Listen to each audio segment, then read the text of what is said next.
Nice shooting, son. What's your name? My name is Jeff.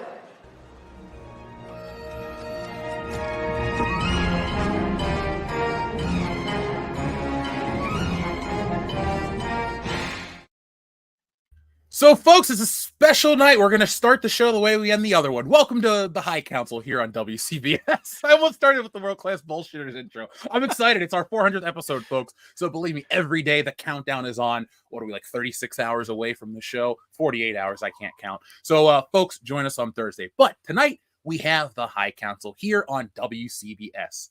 So, folks, we're going to be talking to script in just a moment. But instead of making you guys wait too long, we decided to come hang out, read the word of the day, have some title play, catch up, and get ready for tonight's show. We're going to be talking about Thor's epic regret. We're going to be talking about The Rock taking a leak in the people's bottle and a whole lot more. But folks, before we can do any of that stuff, hit that thumbs up button to let YouTube know that you enjoy this content here on the channel.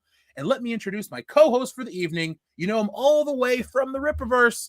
Say hello to Andy Andrew.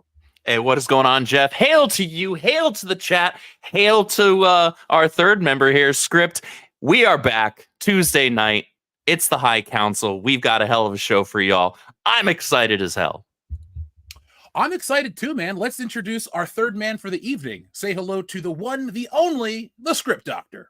Hey, I'm happy to be here with you guys tonight. I appreciated last week's vacation, but I was also kind of jonesing for talking with you guys at the same time. So it's kind of a double-edged sword. Same.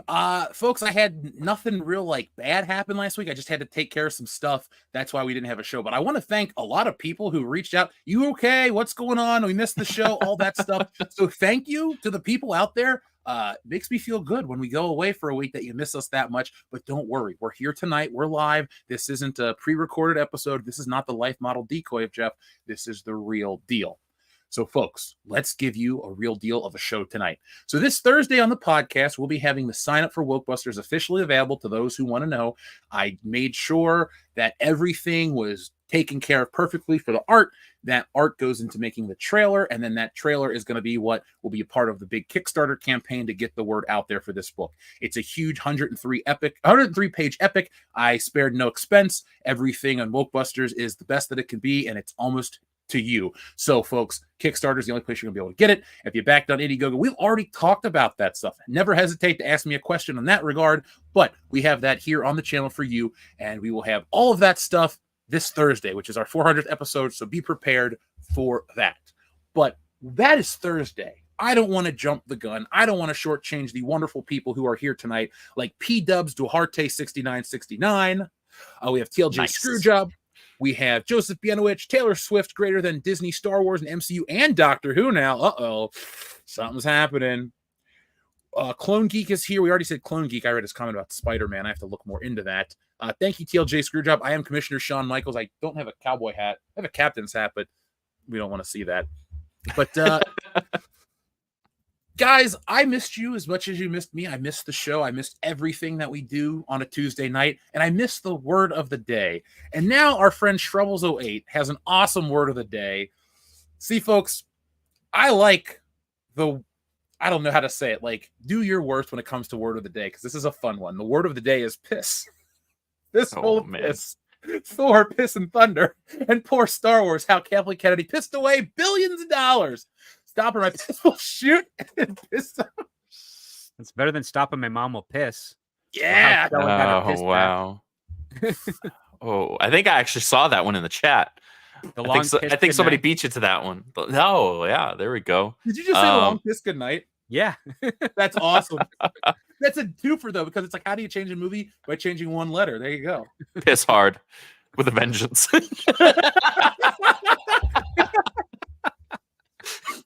Oh, God.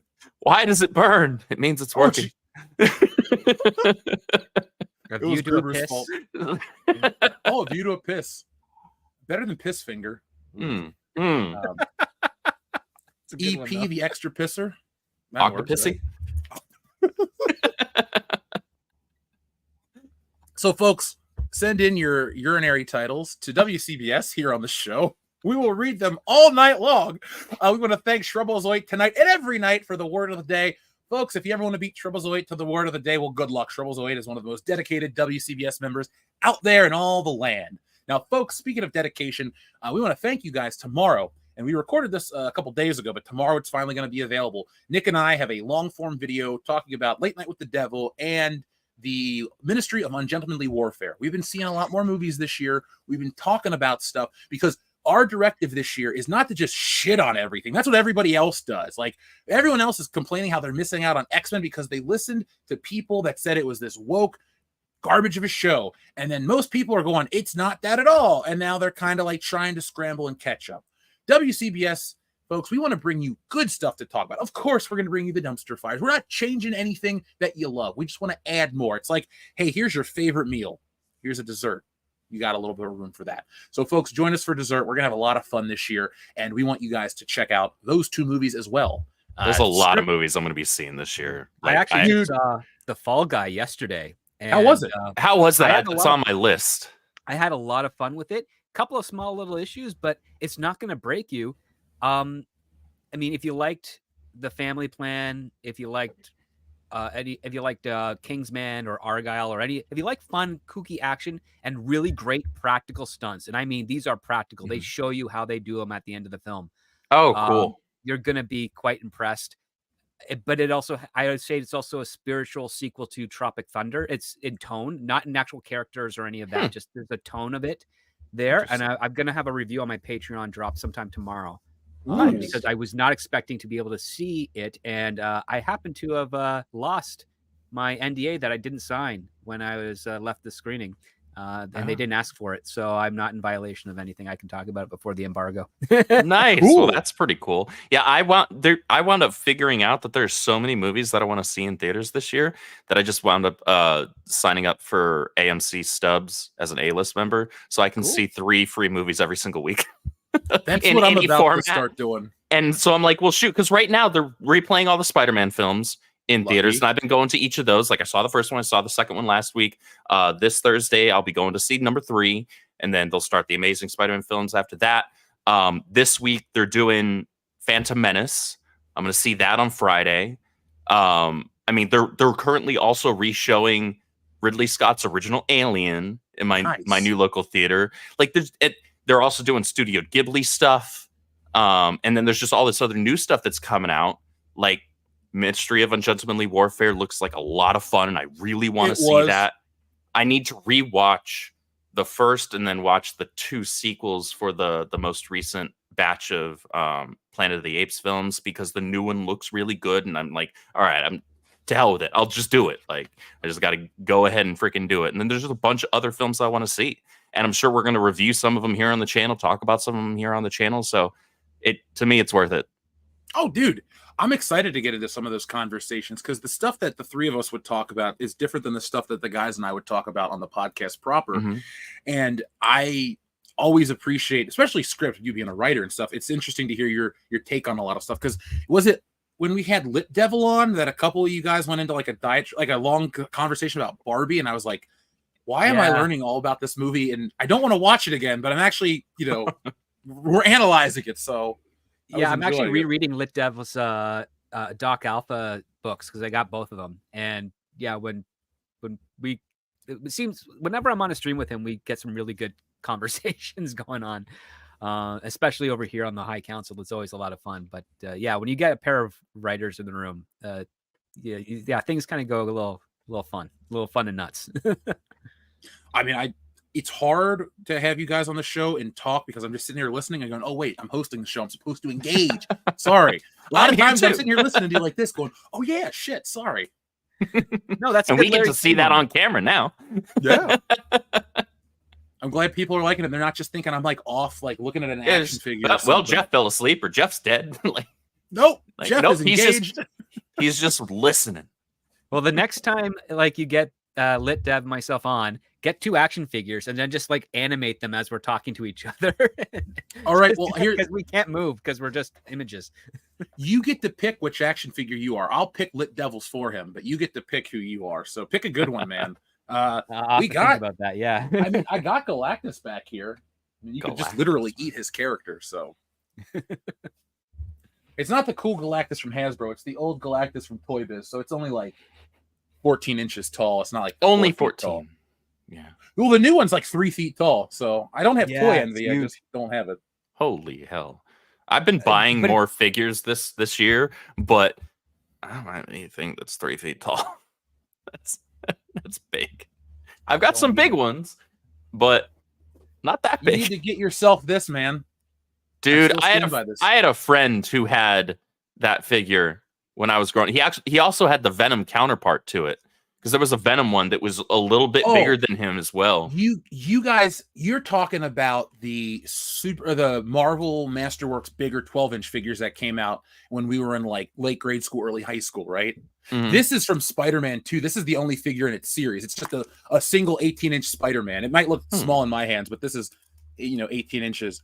Get one of these for your collection. I talk about this every week. They're going up in prices. Why I'm trying to tell you, they're like getting the north of $300. Don't pay that much money for it. If you'd like, when I go back in time to 2004, I'll buy you one for $30. Cool. I'll give you 60 for it. That's how I make a profit with time. That's what I'm going to do, man. I'm going to get my time machine. I'm going to go back in time and make a small profit on every toy purchase. We'll have so much fun. There's a comic idea. Find some sort of a mix of a time heist and profiteering off of collectibles. I have thought of something like that because I thought what a weird ass ending it would be. Remember how Captain America ends like Toys R Us? That's how I would end the book. I actually thought of this because remember how Peggy Carter and him like dance on the floor and the movie ends and everyone's like, oh, it's so great. I would have this really weird time travel story. It would just end with this guy going into a Toys R Us and you're like, oh wait, maybe that'd be the hitch that it's like actually a time travel story. Who knows? I'm really not going to write this right now. Wouldn't work in Canada because we have a lot of Toys R Us up here still. I'm jealous. I might have to come up there and just visit your local Toys R Us. Everything's still 16-bit up there, so right. Well, at least according to South Park side of things, yeah. Well, South Park's always right. We also have a wall from border to border. This is true. Does it smell like maple syrup? Yes. It's delicious. That's actually pretty all right. I respect Canada's got a lot of cool stuff. I think poutine or Trish Stratus are my two favorite things to come from Canada. I think that Trish Stratus and then no, I'm going to leave that one. That's inappropriate. What are things you want to eat for Canada or from Canada for $500, Alex? Is that what you were going for? Yes. All right, cool. You don't need to worry about making inappropriate jokes here. It's late night. Sometimes it's funnier when it's just left up to the imagination. Yes, I agree, but now is not one of those times. You say the word, Andrew. You say it. Do you like pie? Oh, jabroni. Dude, last thing before I start our show proper, I went to a SmackDown this past Friday, and it was like a really good show. For you that hasn't watched wrestling in years, it's a good time for it. I'm excited, so. Yeah. I keep meaning to actually take the time to get caught up on at least like some of the stuff that's happening right now, because I'm not gonna try and catch up. I don't have the free time to try and catch up from whenever I stopped watching, which was like 2017, 2018. It's not worth it. All the way up till now. Yeah, and that's kind of what I've heard anyway. I just since The Rock's back, I'm like, I need to at least see this. Well, I need to see him pissing on everybody. Well, we'll talk about The Rock peeing in a minute. I was, I'm a huge fan. I try to make The Rock seems cool. He does this, he does that. I'm like, yeah, the Hawaii thing was shitty. And now it's like, oh, and I'll tell you a little more later. And I'll tell you even more script after we get off the air, because I want to ask you a question about something. So let's start talking, shall we? Let's do Andrew, it. I thought it was funny this afternoon when you're like, hey, here's an idea for something we can talk about. and you sent me a photo of you send me a picture of you working on the thumbnail. And I'm like, oh, well, shit. Yeah, because I've been reading a lot of old Marvel. I know this sounds like a weird thing to say, folks, but when it comes to the comic, I even actually pay attention to the typesetting towards the end. So I've been going through a lot because I like Marvel 60s typeface. Of course, the boxes or the word balloons are just going to be like traditional DC Marvel font, text, everything's going to be normal to read. But those big over-the-top pages are the ones that I like to add, some of that Marvel-style font. And today's title card is inspired by 1960s Marvel because I've spent my last week reading Nick Fury for fun. So, yes, Joseph Bianowicz, it is Tiffy time. always Tiffy time. I think I like her more than Trish Stratus, but sorry, we're not going to get one of those shows until Thursday. So, guys, we're going to keep this one fun because we all have the opinion of the MCU that it's kind of past its prime. It's a little stale. It's not as welcomed as it used to be. Now, last week's Deadpool trailer, we didn't get the chance to talk about. Script and Andrew, did you like said trailer that dropped for Deadpool 3 last week? I thought the trailer actually looked like it was a ton of fun, and I was like, well, like, shoot your shot, MCU. Like, this is literally the only thing you currently have in your announced slate that people have any semblance of enthusiasm for. And so, like, you really have to nail this film. Like, they dropped the ball with this, something the audiences, I think, a fairly large audience, is going to, like, begrudgingly give them the benefit of the doubt with this one. Not because they trust Disney and trust the current state of the MCU, but because they trust the performances of Ryan Reynolds and Hugh Jackman as Deadpool and as Wolverine. So if they botch this, they are completely screwed, because that's going to have a ripple effect. Because I have a feeling that this is going to, in some way, shape, or form, we'll see how it pans out in terms of to what degree. I have a feeling this is going to heavily set up their upcoming live-action X-Men films that they're inevitably planning to do. And if you botch this, you are now also making things that much more difficult for those films, when you're already playing from behind as you are. Script, your thoughts before I give mine. I thought the trailer was serviceable. It has a lot of inside jokes for the hardcore Disney Marvel fans of the MCU, knowing certain players, going to like CinemaCon and Comic-Con and meeting the producers and whatnot. It's going to be good for the core, I think, is what they're trying to target. And I know it would be smart of them to basically build that core so that the core advertises to go see the movie to everyone else, to the normies. That's the best strategy they have. But this is at best is going to be a base hit, for a baseball analogy here.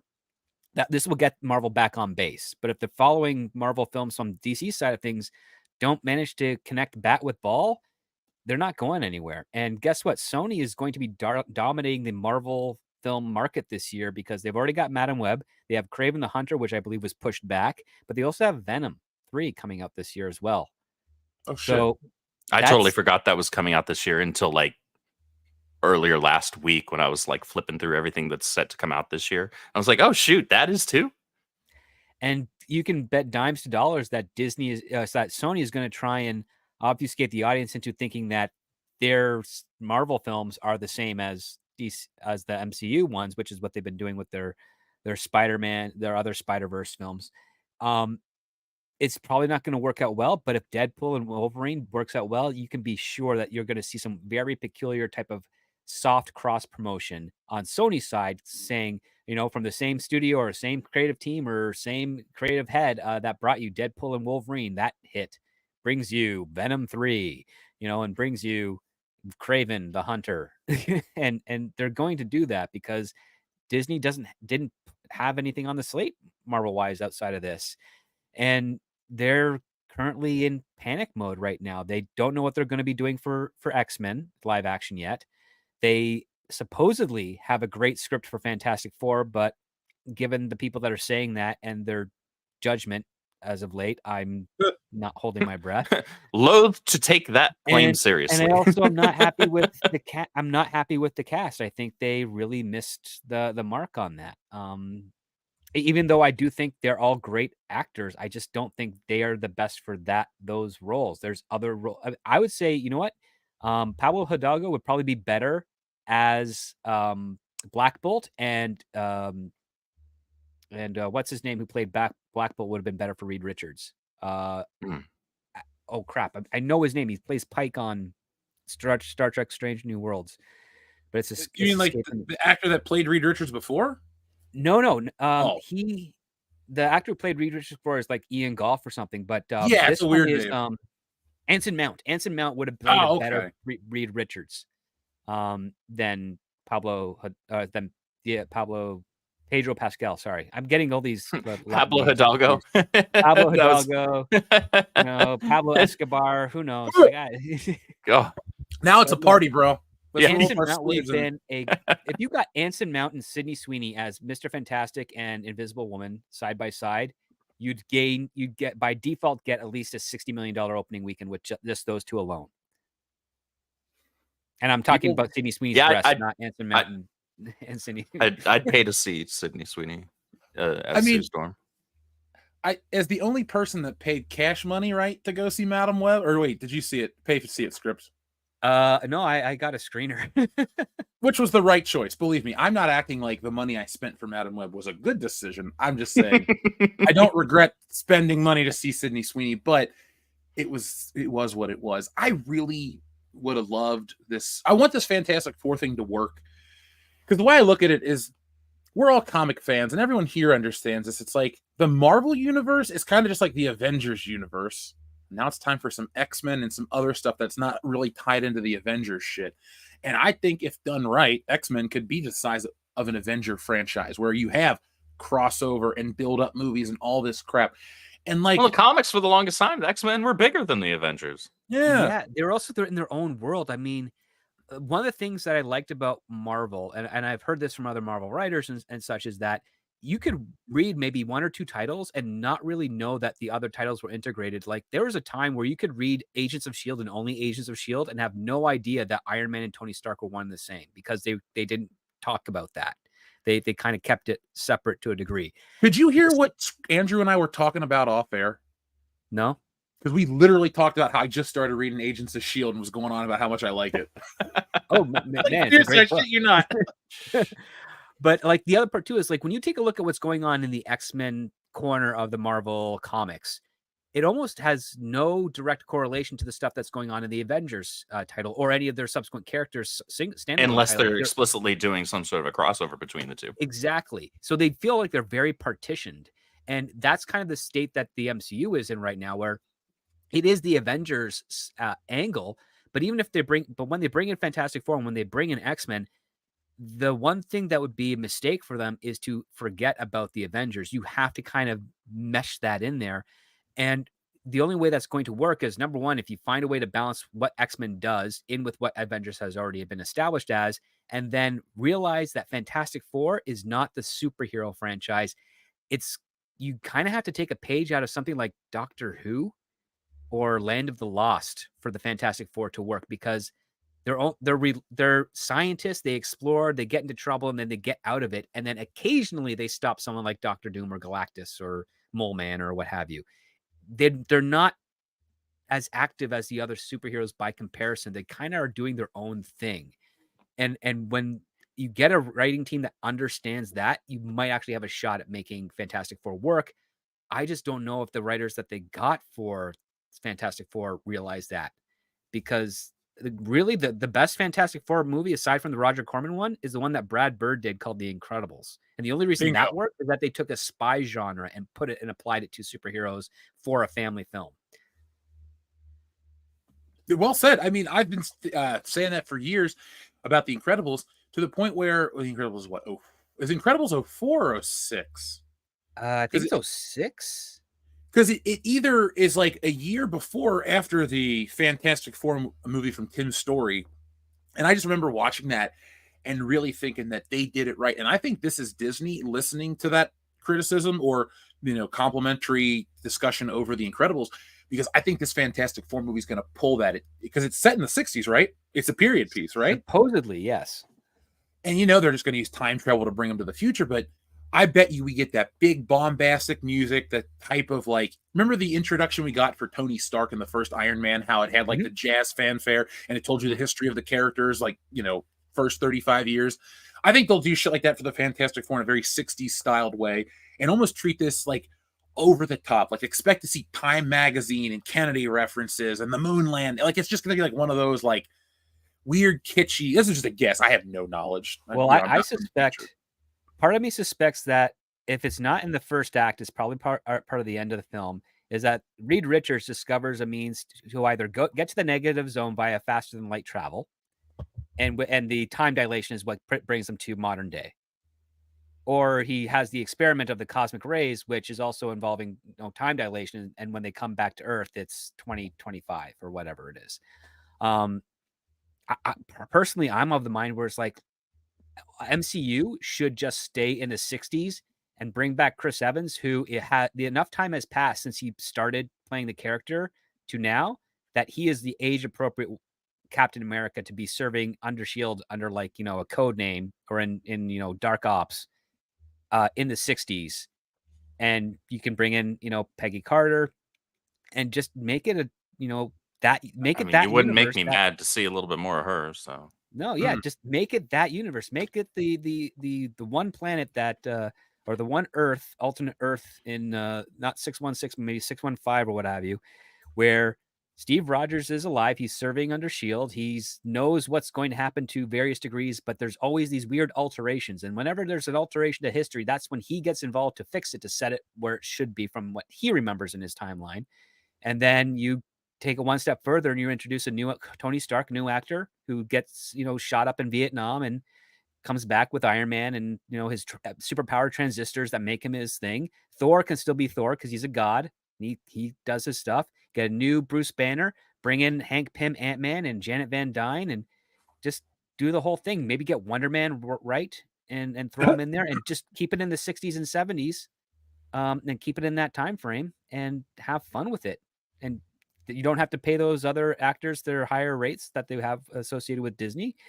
You get to start a new universe without abandoning or writing off the previous one, because it's all then Captain America's story, from Captain America, the First Avenger, all the way through his time on that Earth to going back to seize Peggy, finding out he's in a different universe, but enough of it's the same where it still works out. And now we're getting a 60s themed X-Men, Marvel's Avengers, and Fantastic Four, smorgasbord. Stop pitching stuff that's better than what we're going to get, because now I'm going to watch a movie and go, man, Script's idea of a 1960s universe sounds way better. I pitched it last year, and actually I know I did the audio recording on my Patreon, and I know some of my colleagues that don't know I do the YouTube stuff. They shared that audio stuff and it's made its way to Disney. And the fact that they never called me pisses me off. Because it's like that. I think that's a good thing. I think people would be really happy with that, because you get to play in onto the Cold War Bond era that people have, our generation and our parents have a little bit of nostalgia for, not for the actual situation of the Cold War, but just for the stylized and storytelling and thrills. And it might be something interesting that is so different from the quick to consume media that the Gen Z and Gen Alpha, which we shouldn't be calling them Gen Alpha. They're probably not going to be Alpha at all. No. That they're going to be interested in, because they're going to be seeing a world that is unrecognizable today, but has echoes of how our world came to be now. And that's something that I think might pique their very dismal curiosity. I agree with that. And I also think it gives you the 1-2 punch combo of setting films in the era before the cell phone, because you really don't have as many interesting stories if you have a cell phone that can do what it does in our world. And you could, it's like, oh man, we need to hack this system. It's an app. Oh man, you got to get a lot more creative with the writing.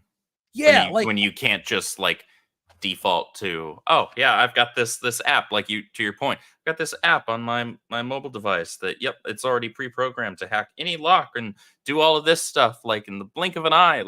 Cool, you could have actually stretched that out into an interesting scene, but instead you pushed the button.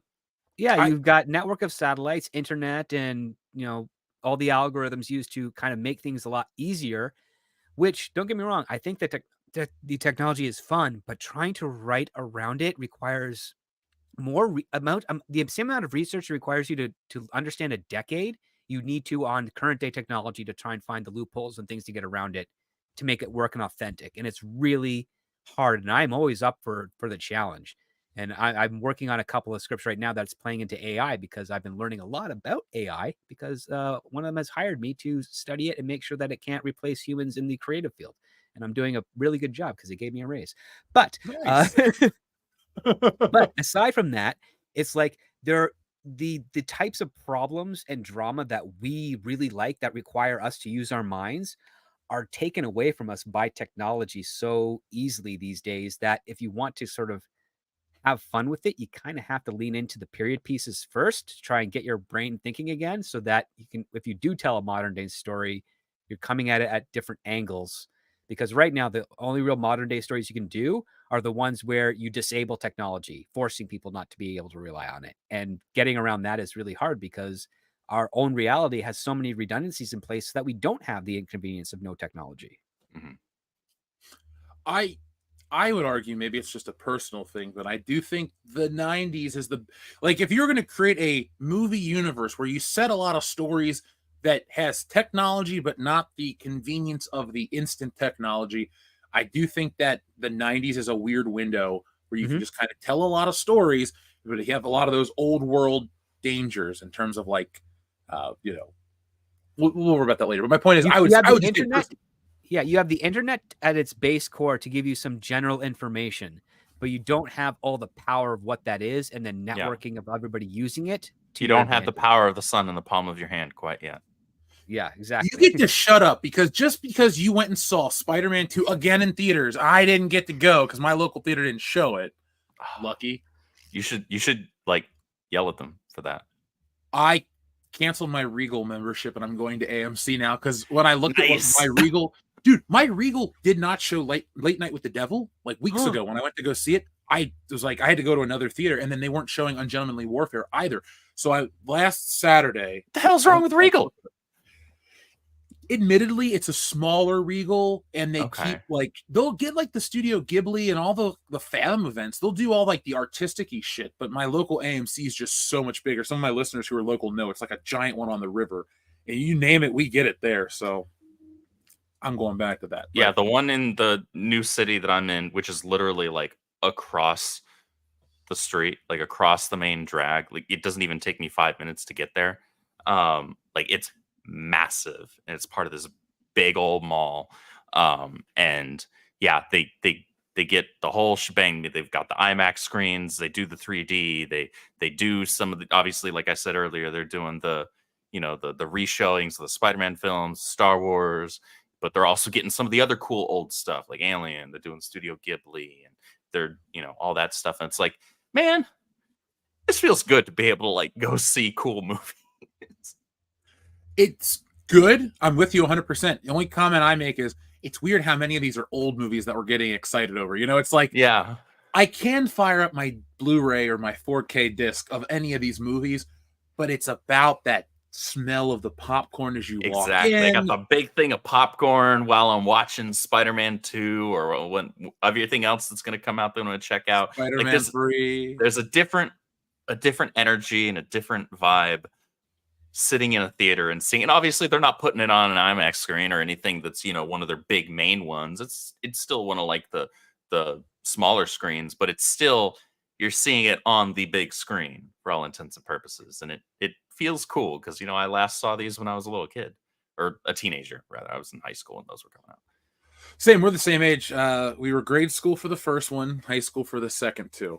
Yeah, I remember being a senior. We had this day, and this is the last thing I'll say before we stop, or we get into the Thor thing. Because I went to a private all-boys school, and they gave us these days where it was just like you had to go to school, but they let you fuck off in school. And we were a private school, so there was money there, and like every room had like a smart board in it. So you were allowed to take your video game consoles and hook them up to smart boards and do all this shit across the school. And the senior day, we had that, and I went and saw Spider-Man 3. So it was this awesome school day, and then it was Spider-Man 3. But at the time, I thought it was an awesome movie. So it was like a good day.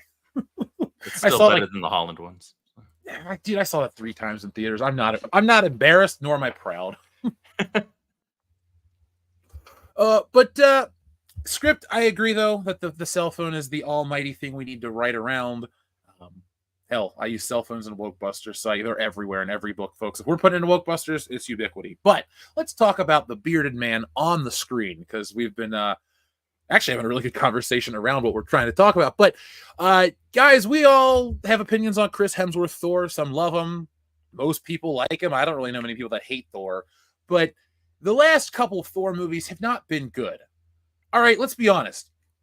maybe 1 out of 4, maybe 2 out of 4. I know a lot of people like Ragnarok. I'm in the minority. I prefer the first Thor over Everything all of them. before Ragnarok for me. You know, I don't hate The Dark World, but I don't ever go back to watch it. So Jane It keeps Foster putting is me to what sleep. drags down that film.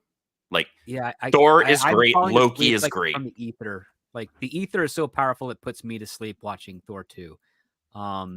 That's it.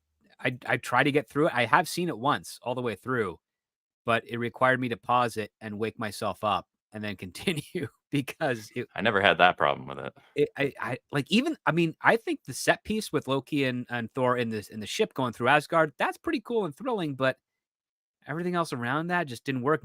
Christopher Eccleston didn't sell it for me. Yeah, just I mean, I appreciated Thor Ragnarok because it got one aspect of Thor kind of right, which is that he likes being a superhero and he's proud of being a superhero, but they kind of ruin it with all the extra humor. Well, And I think they that's took kind of hurts it a little. they took what worked with MCU Thor and endeared him to audiences, which was he wasn't a comedic character by default. What was funny was the fact that he was just being the character, but he was kind of this fish out of water, very awkward in his interactions with the rest of the regular world around him here on Earth. And that resulted in humor rather than him just being the joke. And they turned him into the joke after Dark World, after the first 2 Avengers films. And that's when they kind of lost me. I was like, dude, what are you doing? Like, he was already funny just by way of his interactions. You didn't have to like go that hard into the paint with it. You ruined it. They turned him into a complete joke.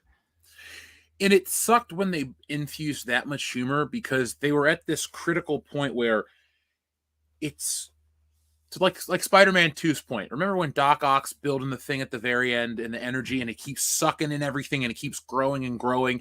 And the only way to kill it was to submerge it in the river. Mm-hmm. That was the MCU when they went full bore Thor Ragnarok, over the top, ridiculous humor, because you had built this thing. It was the MCU was this juggernaut of like an event, and you could just literally throw anything into it and it was going to stick. And that is why, like, if you would have thrown that humor earlier in, these movies wouldn't have made it. They would have become like parody movies because we would have been only what? We were still technically in the realm of epic movie, scary movie, date movie. Iron Man's 08. Some of these movies are later than 08. Superhero movie might be 08. Superhero movie is 08, yeah. So we're talking like these movies are in the same era. Like if they started out coming out comedic, no thank you, they would not have worked. They were this weird like paramilitary, pseudo-realistic yet very like aware of what they were type of films. I don't like the version we have now. I don't like the joke a minute. It's too much. It worked for the Avengers because it was this once in a lifetime thing, this culmination of everything coming together. It was epic and it was funny. And I kind of only wanted that one to be funny. I didn't like when they all got funny. Like when the Avengers were funny, cool. It was like this big epic comedy. I'm on board. But it's like Captain America was good because it was serious. But then like Thor 3 is so ridiculous where you're like, come on. And then you get to the 4th one. I hate Thor Love and Thunder. I will never watch that movie again. I paid to see it in an IMAX. I was out of town somewhere. I saw it on a road trip, and it was not a cheap IMAX movie to see. And have you ever seen the episode of The Simpsons where Lisa breaks Ralphie's heart and you can watch it in slow motion where his heart breaks and replay? Mm-hmm.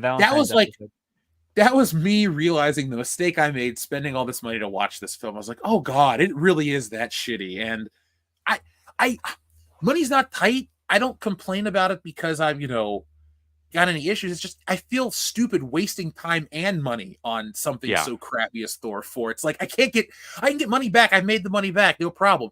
But it's the time I guess I should bitch about because that was 3 hours of my life. And then movie, that was the worst MCU film that I've seen to date.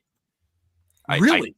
I hated that movie so much. At no point did that movie have any knowledge or care of where it was, where it had been, or where it was going. The plot was a mess. The characters were unlikable and stupid.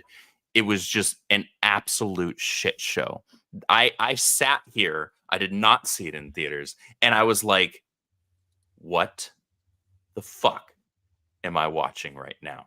And that was the thought in my head through almost the entirety of the film. I was like, what is this?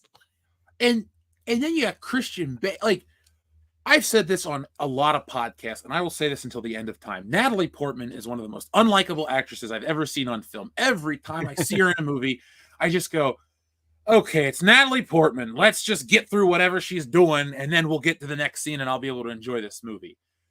And she is so much extra in Thor: Love and Thunder. And but then I don't care when she gets cancer and dies. Like, you know how if there's a character you hate, you're like, oh man, they bit the bullet. I'm supposed to like laugh or have an emotional connection.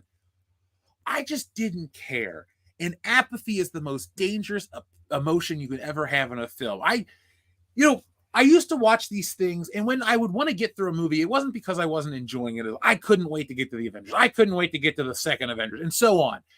Then those movies happen, and then I'm just like, I can't wait for these movies to end so I can do anything else. That is literally the Marvel formula today in my mind. It's see this movie, it shits the bed fairly early on. I already paid for a ticket. At least I got popcorn. Is this almost over? Let's go review it for the channel. Let's never think about this movie again. Like, that is how it rolls these days. And, to bounce off of that long diatribe, this is what Chris Hemsworth is saying. He says he regrets that the movie leans too far into the comedy. He said the film became a parody of itself and himself. And he said he got frustrated by doing the same types of movies repeatedly. So Chris Hemsworth, you are not alone, dude. We all in the audience are very, very tired of that type of a film. No more stupid humor in Marvel movies. No more comedies. I get it. Like I say, put the comic in comic book with Wokebusters. Fine. That's different. These are not comedy stories. These are stories about time travel and end of the world shenanigans. They should have a little more drama to have you invested emotionally in the stakes. Not, oh my God, the world's going to end. Let's make a fucking cat joke for 5 minutes. Oh my God, we're about to crash a ship. Hey, a cat puked up some people. Ha ha. Oh my God, the world is saved. Let's have a moment to come down from this event. Well, shit. Like what it is they're not balancing the humor, because I don't mind having some of that quippy humor in its proper context and in its proper quantity, its proper capacity. But the problem is, instead of having well-placed quips, well-placed funny lines that just like gives your audience that moment of like elation and humor and laughter, and they're still invested. It's not interrupting the plot. They're having a good time with your product, right? Instead, they're using these stupid, overblown, completely unnecessary and nonsensical comedic moments, because they're not actually funny. These people that can't actually write think it's funny. They're using it as a way to distract away from the fact that they have no plot, or that their plot isn't interesting and nobody cares what's going on.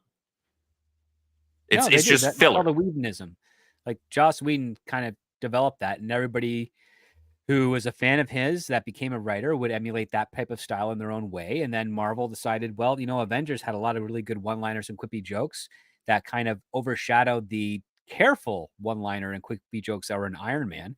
And Iron Man is the type of character that can get away with it because he is kind of like that in the comics, and especially in the cartoons, where he was voiced by a comedian, Robert Hayes of Airplane fame. Mm-hmm. So they and the thing is, that cartoon, it's a little cheesy and a little soap opera to some points, but it also has a couple of jokes here and there, and it plays it well, and it's found its sweet spot in balance.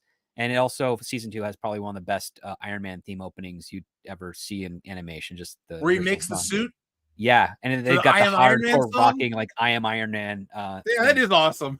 so simple, so easy, so great. But yeah, what ended up happening is that Avengers is the only successful movie Joss Whedon has ever actually made. Nobody watched Serenity. Cabin in the Woods is not really his. He produced it. Buffy the Vampire Slayer he wrote, but the director kind of rewrote it to make it better, which is why that movie is actually pretty damn good and still holds up. He got his success from the television series. He works in TV. That's where he kind of shined or did at that point. But the thing is, because the Avengers made $1 billion so quickly at the box office, and he came in for Avengers 2, and he put that stamp of the quippiness in there, everyone else had to kind of follow suit with it as well. The Marvel MCU no longer became a superhero franchise. It became a comedic superhero franchise. And when you take a look at all the subsequent films after that first Avengers film, there are a lot more jokes per film than you would find in those first 4. And he's the catalyst for it. And the other part too is even the stuff that you want to say on with James Gunn and Guardians of the Galaxy, the one thing that those movies had that allowed it to stand up and blow up the way it did had way more heart, had way more familiar connection. I mean, a boy traumatized by losing his mom very young, kidnapped by aliens. The only thing he has to hold on to is the music tape that she made for him. I mean, that's what drives that more so than his awkwardness, his immaturity, and the jokes, and building that team, and then doing the dance off. And why is he doing the dance off? Yeah, it's funny, but guess what? It's from his childhood, and it's music that his mom played for him when he was growing up. That happened to also be in that movie. There's all these deeper layered connections to it, and unfortunately, there wasn't any other writing team that was able to carry that through. Even the guys like Chris Marcus and Steve McFeely, who I tweeted just the other day, they wrote 6 of the MCU feature films and Agent Carter in 9 years, which is epic because it takes around 2 years just to write a really solid, good script. And they managed to do 6 of them in 9. Like, that's 12 years of work that they did in 9. And yeah, there are some hiccups and flaws in the movies that they wrote. And the Russos did take all the credit for it because that's what directors do, especially TV directors like the Russos, who have shown that they're not all that great when they're not under the Marvel program. It's a hard thing to live up to. And Marvel never found anyone else, or at least if they did, they didn't want to work with them because they'd probably have pushed back and said, you know what? If we're going to do a Captain Marvel sequel, can we at least make her a good character? Perhaps. If we're going to do, Kang, can we at least have fun with the fact that he also has the ability to time travel in addition to hopping the multiverse? Make it what happens if the bad guy has the power that Tom Cruise has in Day After Tomorrow? Because that's essentially what Kang would be. Like, every single contingency, every single attack that the Avengers try to do, he knows what's going to happen before it happens. And every time he fails, he just goes back a second, changes it up. And so they're always one step behind him. And the only way they can beat him is with wits and not technology and brute force. That's a movie that people would actually have loved. And if there were writers out there that would pitch that, I don't know if Kevin Feige and co., even with Disney, if Disney and Bob Iger were sending over them, would say, yeah, let's do that. I don't think they would.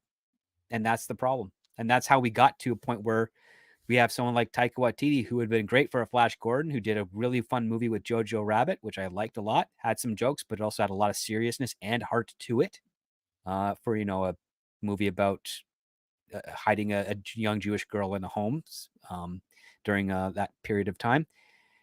And no, instead they let him go and said, you know what, comedy is the driving force of the Marvel now. They all have to be funny. Ant-Man was reshot so it could be more funny. And that did not work out well. Thor Ragnarok was improvised mostly. And good on Chris Hemsworth for acknowledging, you know what? Yeah, I became a parody of myself. We lost focus on what the character was. And you sacrificed the plot and the heart for jokes. That's well, there's really nothing to add to that. That's perfect. I can't say I want the next one to tone it down because the next one's Deadpool, and if that one doesn't have the ridiculous amount of jokes, then it's a failure. That's where it's appropriate. And you're gonna have if they're doing it right. I forget who wrote it, but whoever did, if they have any two wits about them and any semblance of understanding of these characters, they're going to have there's going to be humor in the contrast between the two characters, between the two leads. The humor, like, obviously you're going to have the more overt, bombastic humor from Deadpool because he's Deadpool. But there's going to be, I think, the best humor will come from the contrast between Wade and Logan. So, God, and I hope that's the case. Like, I really do. Really? I want the movie to be good because I love Hugh Jackman as Wolverine. The writing team behind it is from the guy who did Free Guy, and the other guy did Zombieland, which also did Ghosted. Now, Ghosted, his original script was better because it wasn't a female spy rescuing the guy. It was a girl who was in love with a James Bond type character who was trying to find out why she was ghosted by him.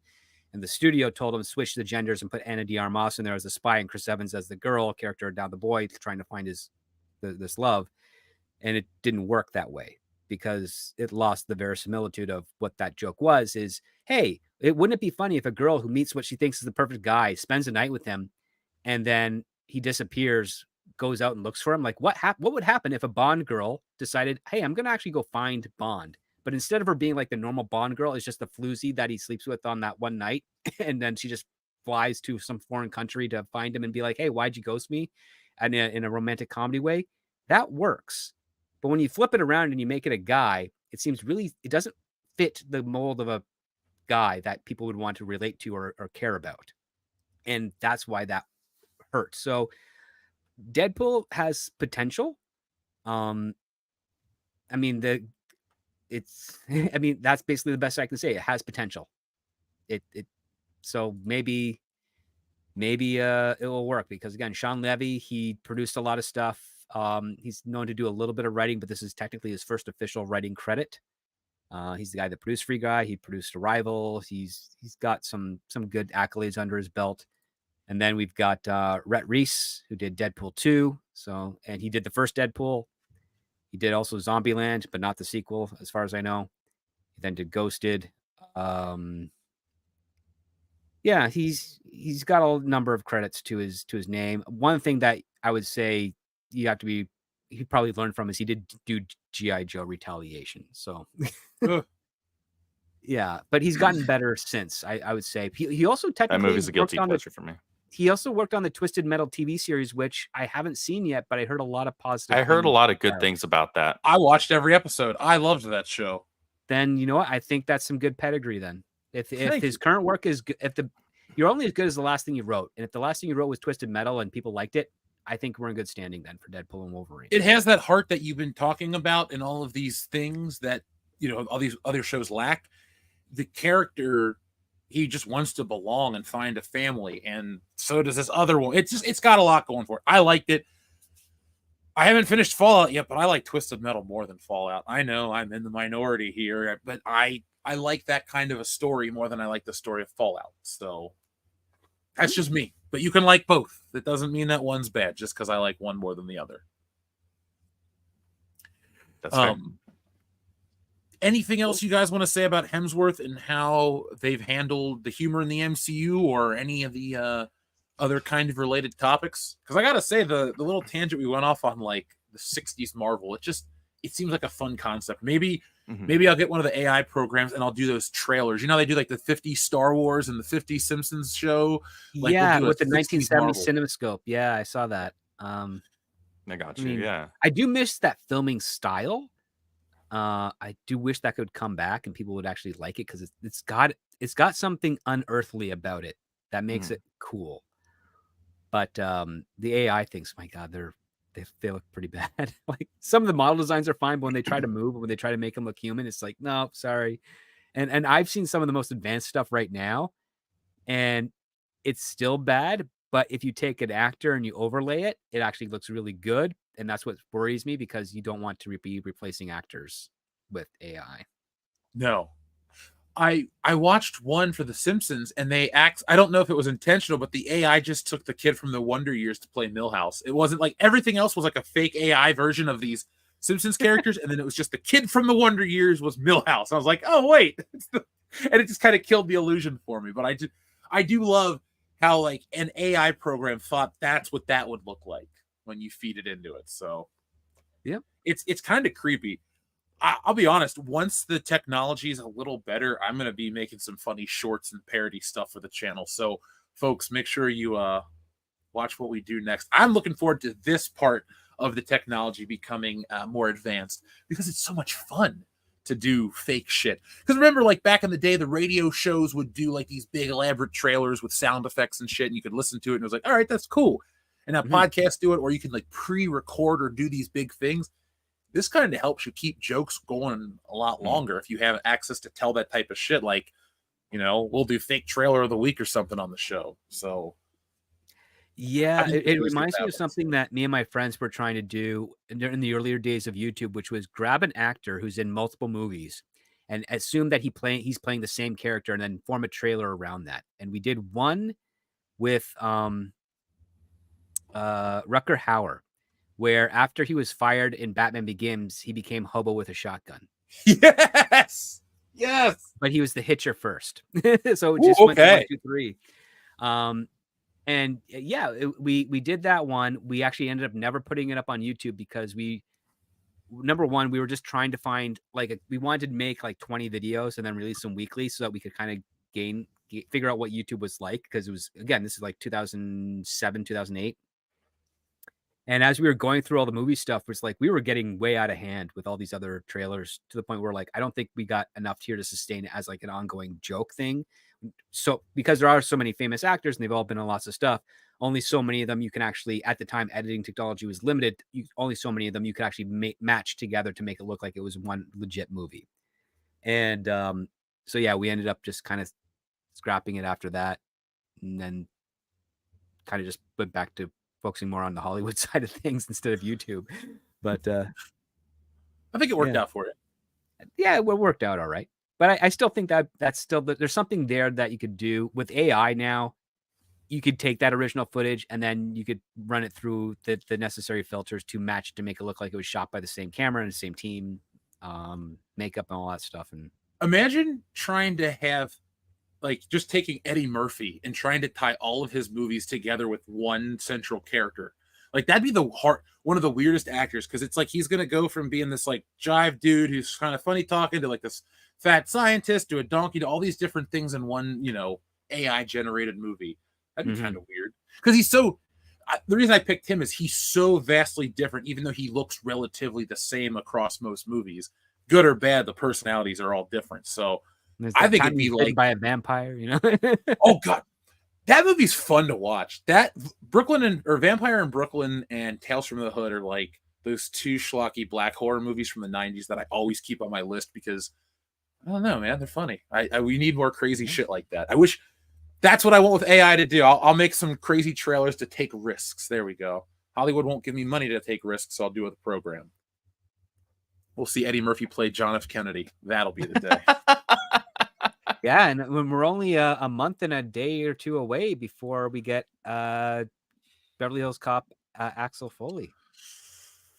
I have a Detroit Lions jacket. I mean, this is a Beverly Hills Cop shelf right next to me. Should I light it better so you can see it there? You see him up there? There's Axel Foley right there. That is a video store display cardboard cutout from 1988. No, sorry, 1987, before I was even born. I have a lot of hope for this movie, but I don't really trust it. So I have a digital copy of the initial pilot where he's in it with the other guy, and they go to the Brandon T. Jackson. Yeah, I haven't watched it all the way through, but they do go back to a lot of the same places from the first Beverly Hills Cop.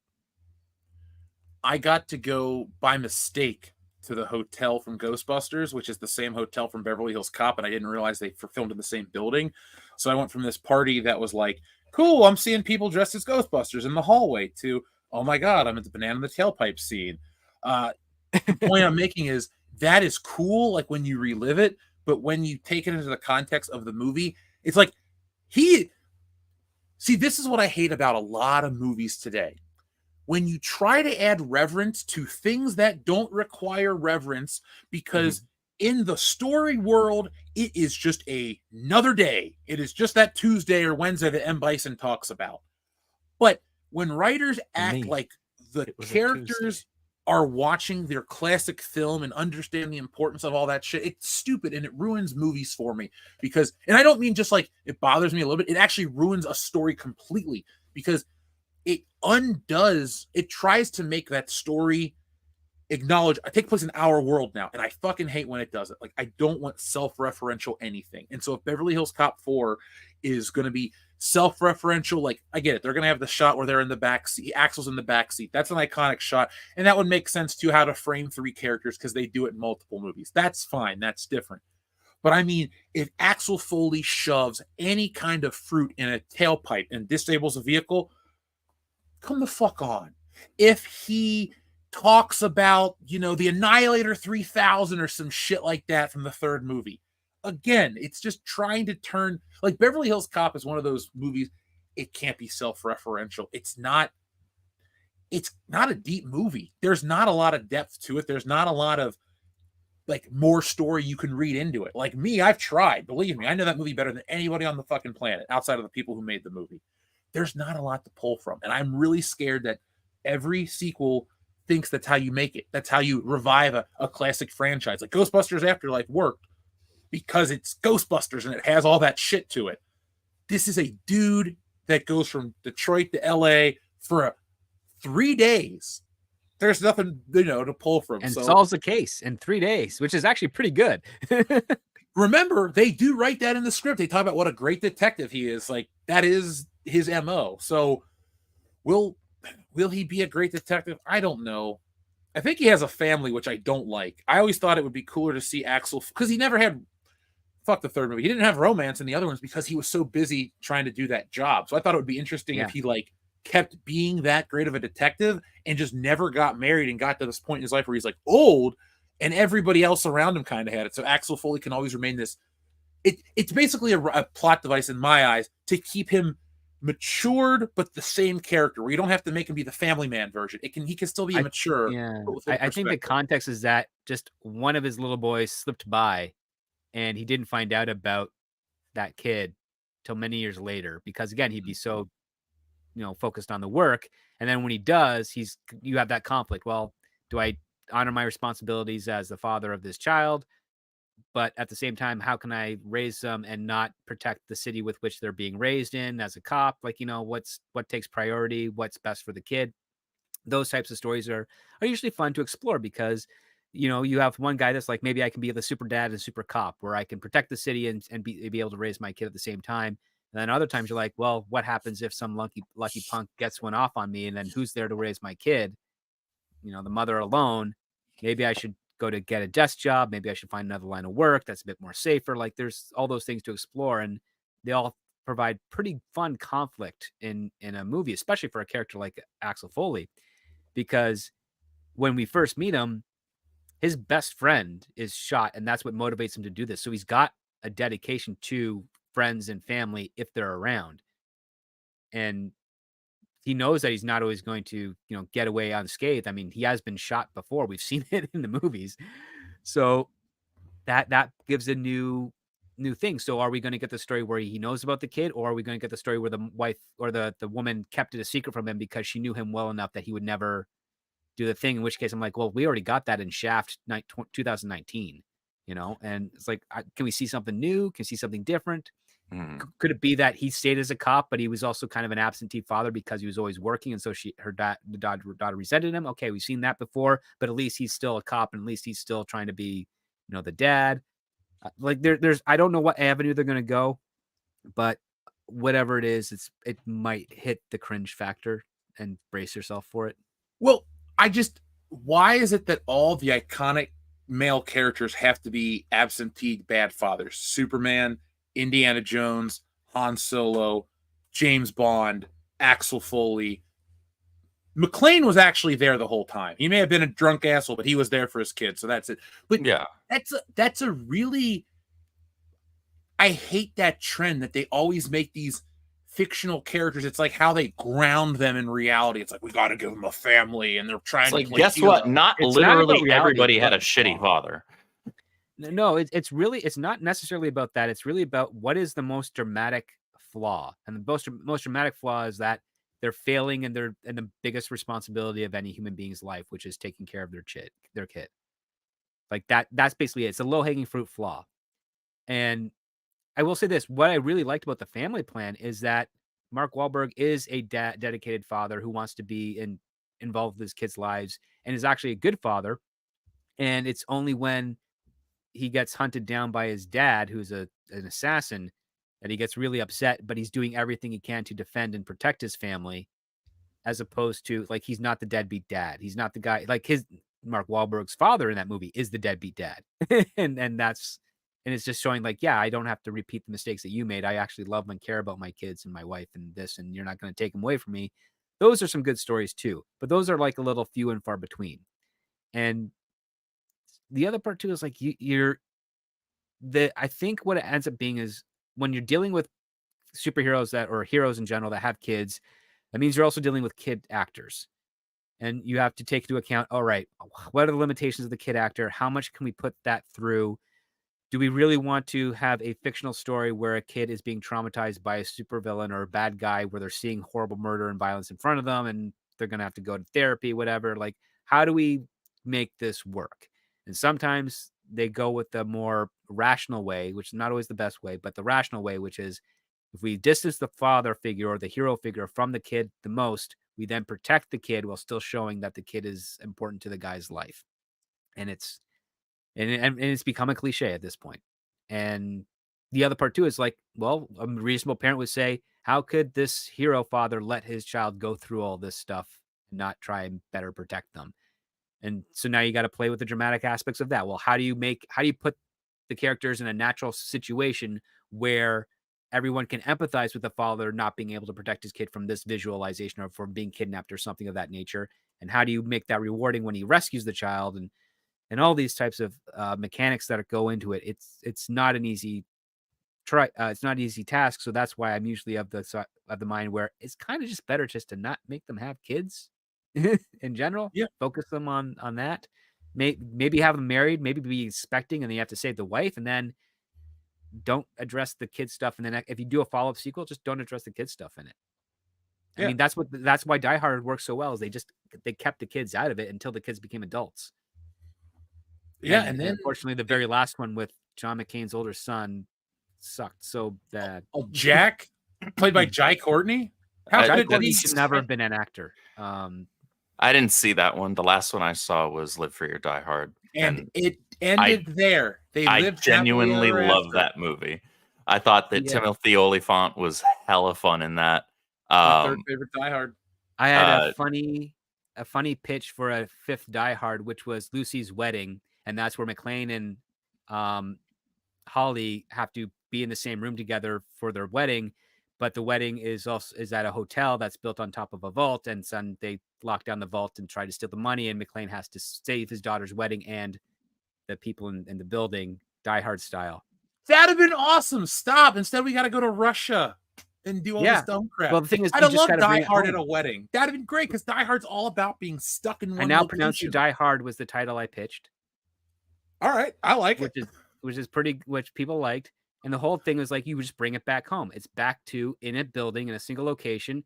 And then you do the one thing that, some people would say is controversial, but I think would be okay, which is that you get John and Holly back together, but not married. They're just like, we've figured out our relationship now. We can coexist. We're not going to be husband and wife. We're just going to be, mom and dad to our kids, but we can coexist and we still love each other and all that type of stuff, even though the crap we go through. But that's the reconciliation that comes at the very end, which is that John McClane can never not be a cop. At the same time, he can also never not love his family. And Holly has to come to that realization as well as John does, because these two are so polar. They're so volatile together. That's why they could ever be together. But unfortunately, that'll never happen because of Bruce Willis's condition, and also some of the people that were in charge of the Die Hard franchise just kept on thinking, hey, let's take it out of the country because that's new. I'm like, yeah, it's new, but it's also stupid. I thought him going up and down the East Coast was enough because me too. McClane's just a cop. I know he's like a superhero cop to us, but he's just a cop. He has jurisdiction and he isn't sitting around waiting for action. They address this in the movies. He talks about how it's lonely and boring and he's just a cop. So yeah, some of the ideas, again, Die Hard is one of those things where it's almost a parody that like happens again and again and again to him. And then I thought the way they did the fourth one worked, and the time between the second or third and fourth one, what was it? 12 years. It was 12-year gap. 12 or 13 years. Yeah. So that's the right way to do it in my eyes. I just thought, it's John McClane. He's never been promoted. He's still been disciplined, and he's being forced to retire. And his retirement is going to be a couple of weeks after he gives his daughter away. And I was not going to bring Justin Long back to be the husband or the groom to Lucy. She would have found a better guy. I thought he was fun. I thought he was fun in I that liked it, movie. but I thought it'd be just too much because it's like I don't really think that's the case. I think that'd be a bit too hard to. I just don't think it would work out well because she's only liking him or thinking he's cute because of the adrenaline and the trauma. I just don't think it would have lasted at that point. Yeah, he's too short. Yeah, but I would actually have John McClane actually really like the groom more than he likes Lucy at that point. Like he's just happy that he's a part of the family. Because you always have the dad that's like, I'm disappointed with the daughter's pick. But I thought, wouldn't it be interesting if John McClane really likes Lucy's fiance and Holly doesn't, and that's where you have fun with it.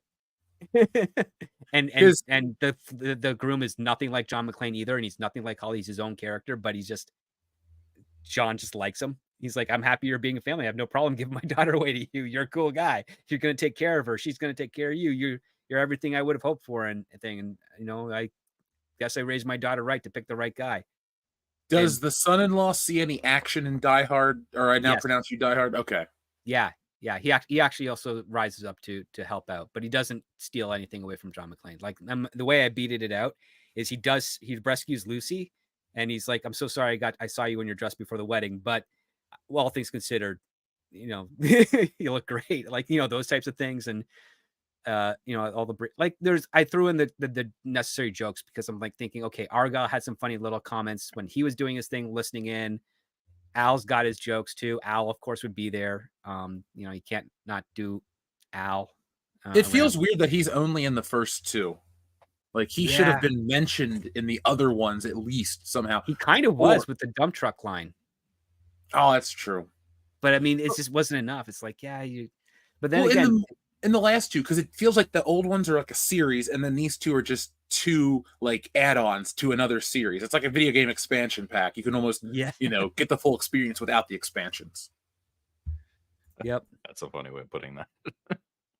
I know, it's weird. You want to know what the name of the groom was? Roy. That's why I liked it. Okay. I mean, it just happens. It's by happen chance, but it's like wouldn't it be funny? Now you got me wanting to watch Die Hard. Well, Die Hard's a great movie. Everybody should watch Die Hard. Got it.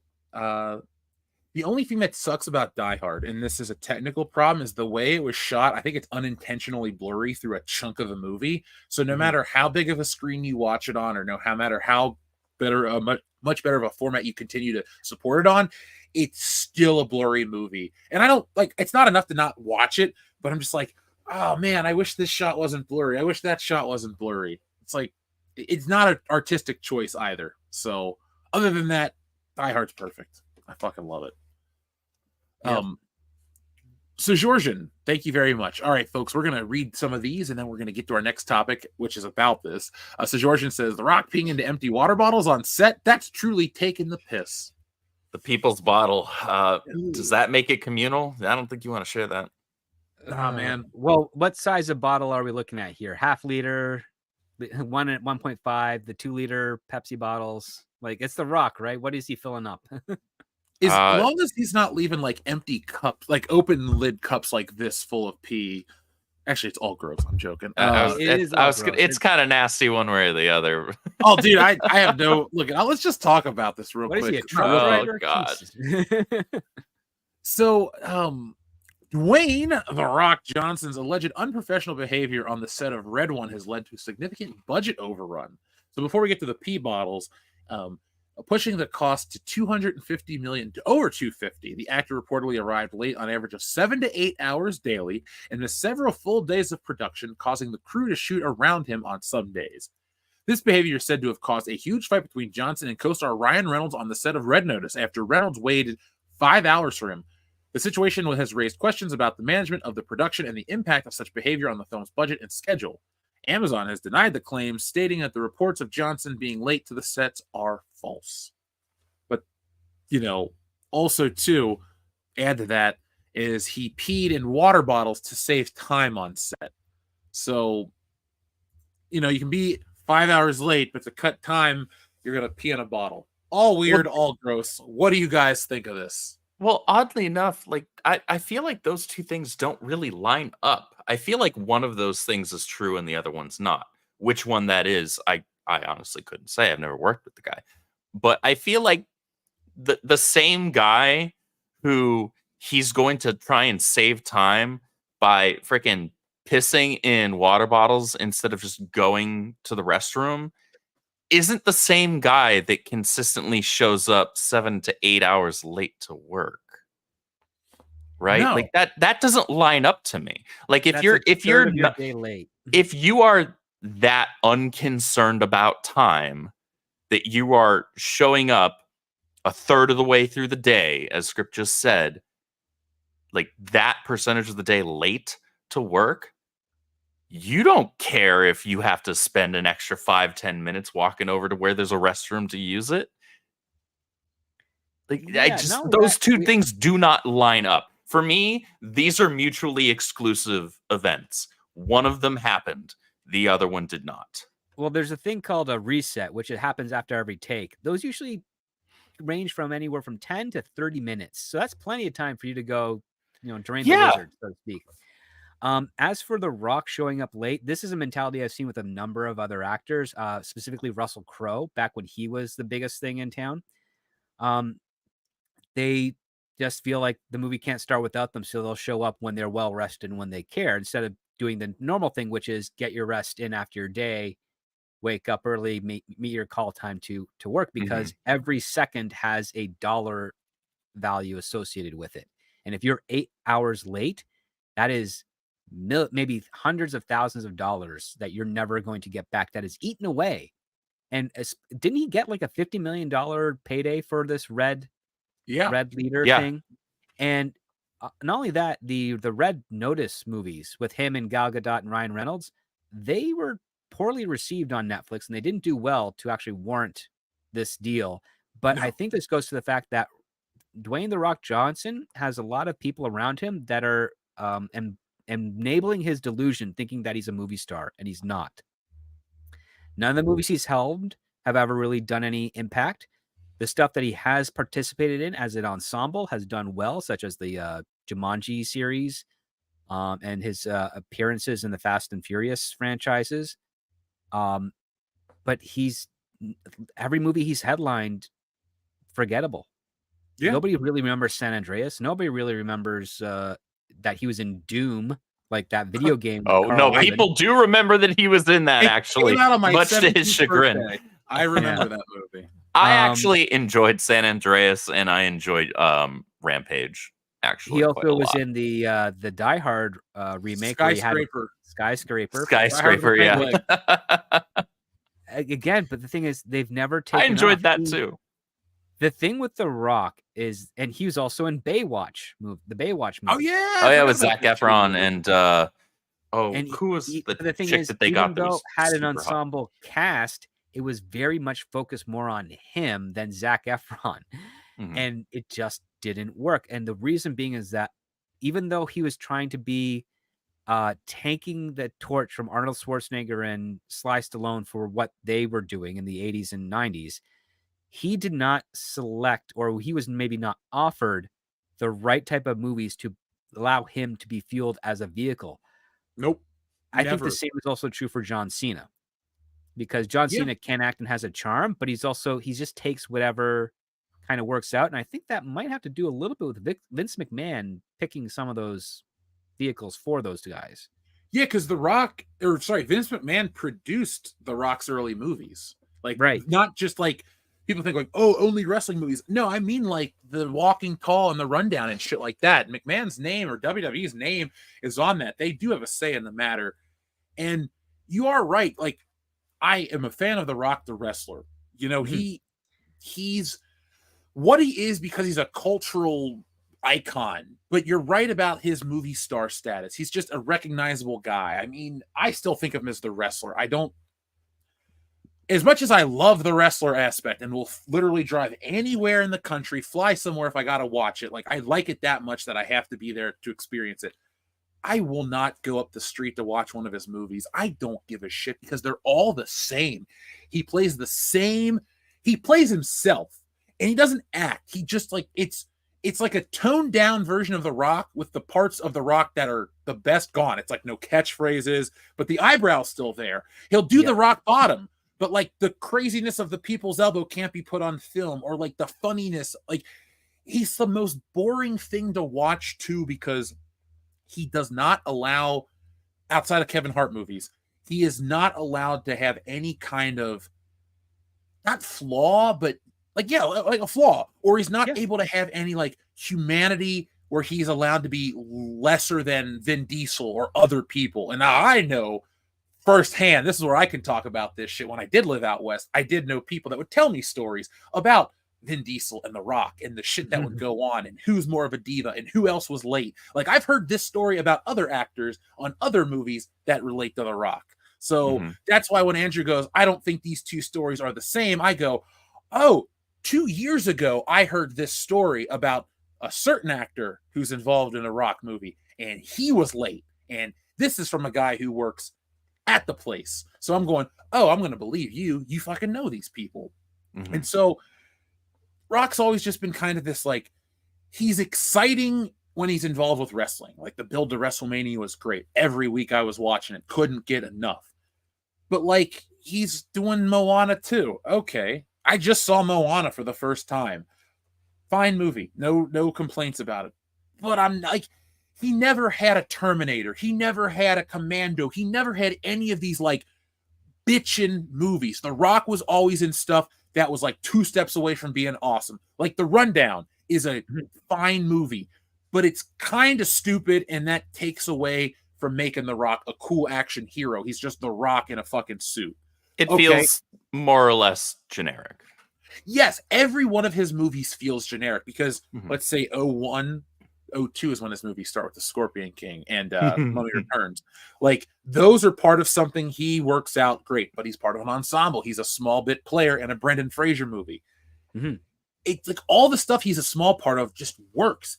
He doesn't, I don't know why it doesn't work. You'd think like, oh man, like when you watch him on TV, he can get an arena of 25,000 people to stop, quote shit, scream at the top of their lungs whenever he like raises his eyebrow. And it's cool to watch. But the like generic-y kind of good guy making the same kind of dick jokes, I'm the guy, I'm in charge thing. It's like, you know, Script, we talked about the trailer earlier that we wanted to edit all the shit. Too bad you guys weren't doing this when The Rock was an actor, because outside of his hair, you could have, every one of The Rock's movies, he's the same character, every single one. And you could fool me today. Like fucking CGI the hair off of him in The Rundown, no one's going to know the difference. He'll mix gain him up with the Tooth Fairy. See, that's the shit though. Like, Arnold had Kindergarten Cop. Right. And The Rock had Tooth Fairy. But The Rock never had a Terminator, like I said, or The Rock never had Predator. Predator. He never had anything that was cool. Like, I think the big career mistake for him was not being in an Expendables film. The Rock should have been in one of those, because then he could have been alongside those guys. Because why the fuck is Randy Couture in there? Like, I get it. He's a real fighter. But he was kind of like a bad mumbling part of that movie. So Cole was in the Expendables. He worked. I thought you should have had those two fight on film. It would have been cool. But I digress. I think it has to do with the fact that The Rock is only big and popular in wrestling, but to the rest of the world, he's transparent. And Danny Garcia, one heck of an agent of him, and, you know, ex-wife and mother to his children. But she did the one thing as an agent you're not supposed to do, which is lie to your client. And she did. She said, you're the next big thing. You're the next Arnold Schwarzenegger. You're the next Sly Stallone. All these movies are great. We're going to pick all these ones.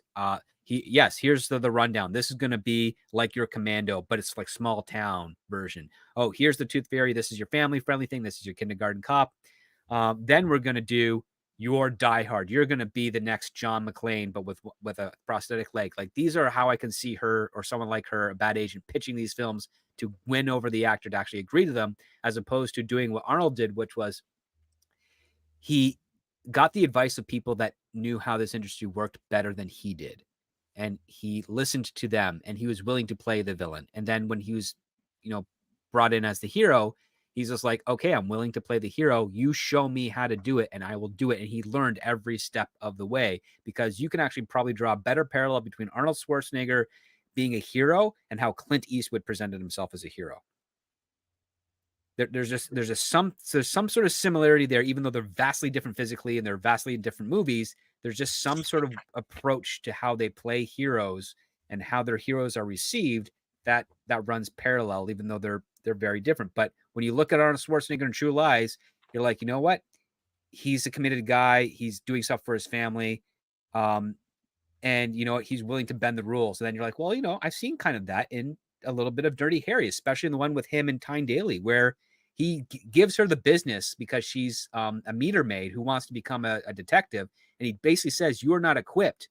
But then when he's forced to partner with her, she measures up and then actually dies an officer that he respects because she lived up to what he needed her to be.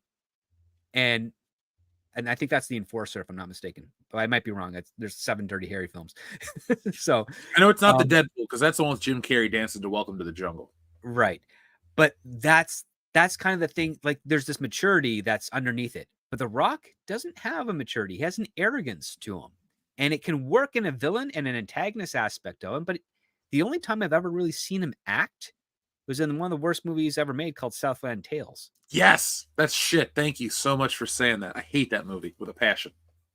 And it's got a lot of very funny bits that should not be funny, but they are. But that's the only time I've ever seen him act. And I think that movie and him doing that movie turned him off from ever wanting to actually act in a movie ever again, which is why he's always now The Rock. And he's only ever going to be The Rock. And to bounce off too, there was a point where he didn't want to be called The Rock. So it's like he turned off a lot of people. His thing too, to add, like, I know, you know, you get to write your own story, but in terms of like actual matter, pop culture relevancy as an actor, he didn't gain any big traction until he came back to wrestling and then did G.I. Joe. Because he left in, to be fair, his last full year as a wrestler was 2000. But, you know, he left essentially in 03 to go off and be this actor. And he did these movies that they would promote on wrestling and they would do well. They may open at #1. They may do this and that. But, like, he's not the lead at Doom. That's Carl Urban's movie. That's not The Rock's movie. And, you know, Script, you made an interesting point, too, that a lot of people critique when he's a wrestler. He is a good bad guy. People don't like him as a good guy. I do, for specific reasons, because he's, like, funnier. I like him as both when in wrestling. I do, too. But, like, he played the bad guy going into WrestleMania, and he hadn't done that like this in 20 years, and everyone's going nuts because it's, like, extra mean. And I think him trying to be the good guy Arnold, he should have been the evil version of that. Like, it was the early 2000s where, like, I've been watching a lot of these, like, retrospectives on the early 2000s. It was a much meaner time than I remember. It was, like, very mean-spirited in the early 2000s. Post 9/11, people were like, oh, it was this whatever time. It was fucking mean-spirited. No, you could have The Rock. Really, it was, aside from a couple of instances, the 90s were really nice and positive, but once 9/11 happened, everybody was like, shields up, screw you, what the hell, you come after us, that, like, all that type of thing. Kind of revenge driven to a degree, and fairly justifiable, because again, you're angry, lots of people died, everybody was affected by it, had ripples across the world. So yeah, there's a lot of anger and resentment, and I don't think we've fully recovered from that in as much as we wanted to. And I would say that you could probably draw better parallels to The Rock's film career to that of Hulk Hogan's. Fun, silly movies, but Hulk Hogan wasn't really acting in any of those by comparison. No. And they all, and I would say scalable, they probably performed relatively similar. The only difference is that The Rock had a better agent with his ex-wife who got him higher profile films. But overall, I would say quality of acting and decision-making skills kind of match similar to Hulk Hogan's when he was high end there. But if I'm missing something, please fill in the gaps, because I've only seen, I think, 5 Hulk Hogan films at his peak.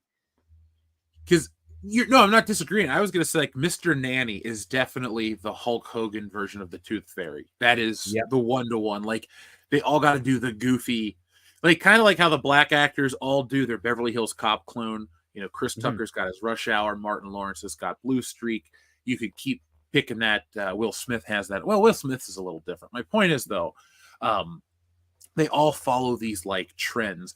And you're right, The Rock's trends have always been bad. I think as like a big fan of the wrestling, I always wanted it to be bigger, but I'm always honest with how it is. Like if he had when Red Notice came out, if you would have said like, Jeff, are you pumped for Red Notice? I would have been like, what's Red Notice? Oh, it's The Rock, Ryan Reynolds, and Gal Gadot.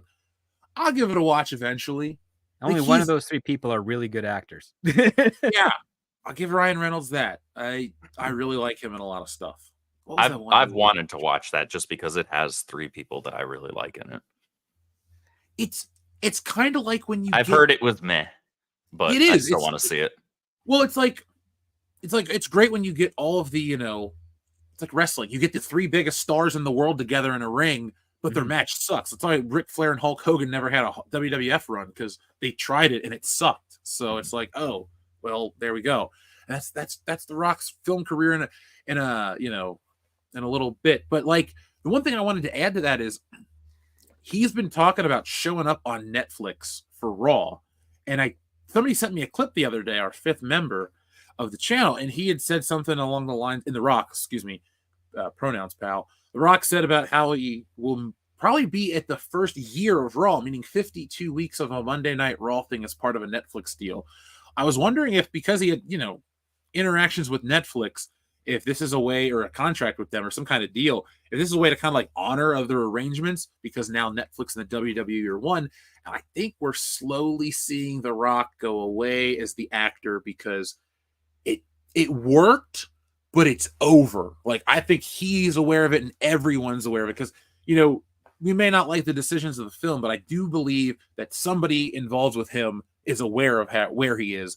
And they're like, this is the time to step away and be The Rock, and maybe never go back and just be The Rock forever is this thing. Because now the Rock is this like guy that is above wrestling. So that's my guess, because I don't think his movies are going to be, breaking records. I think that's a result of Black Adam's failure.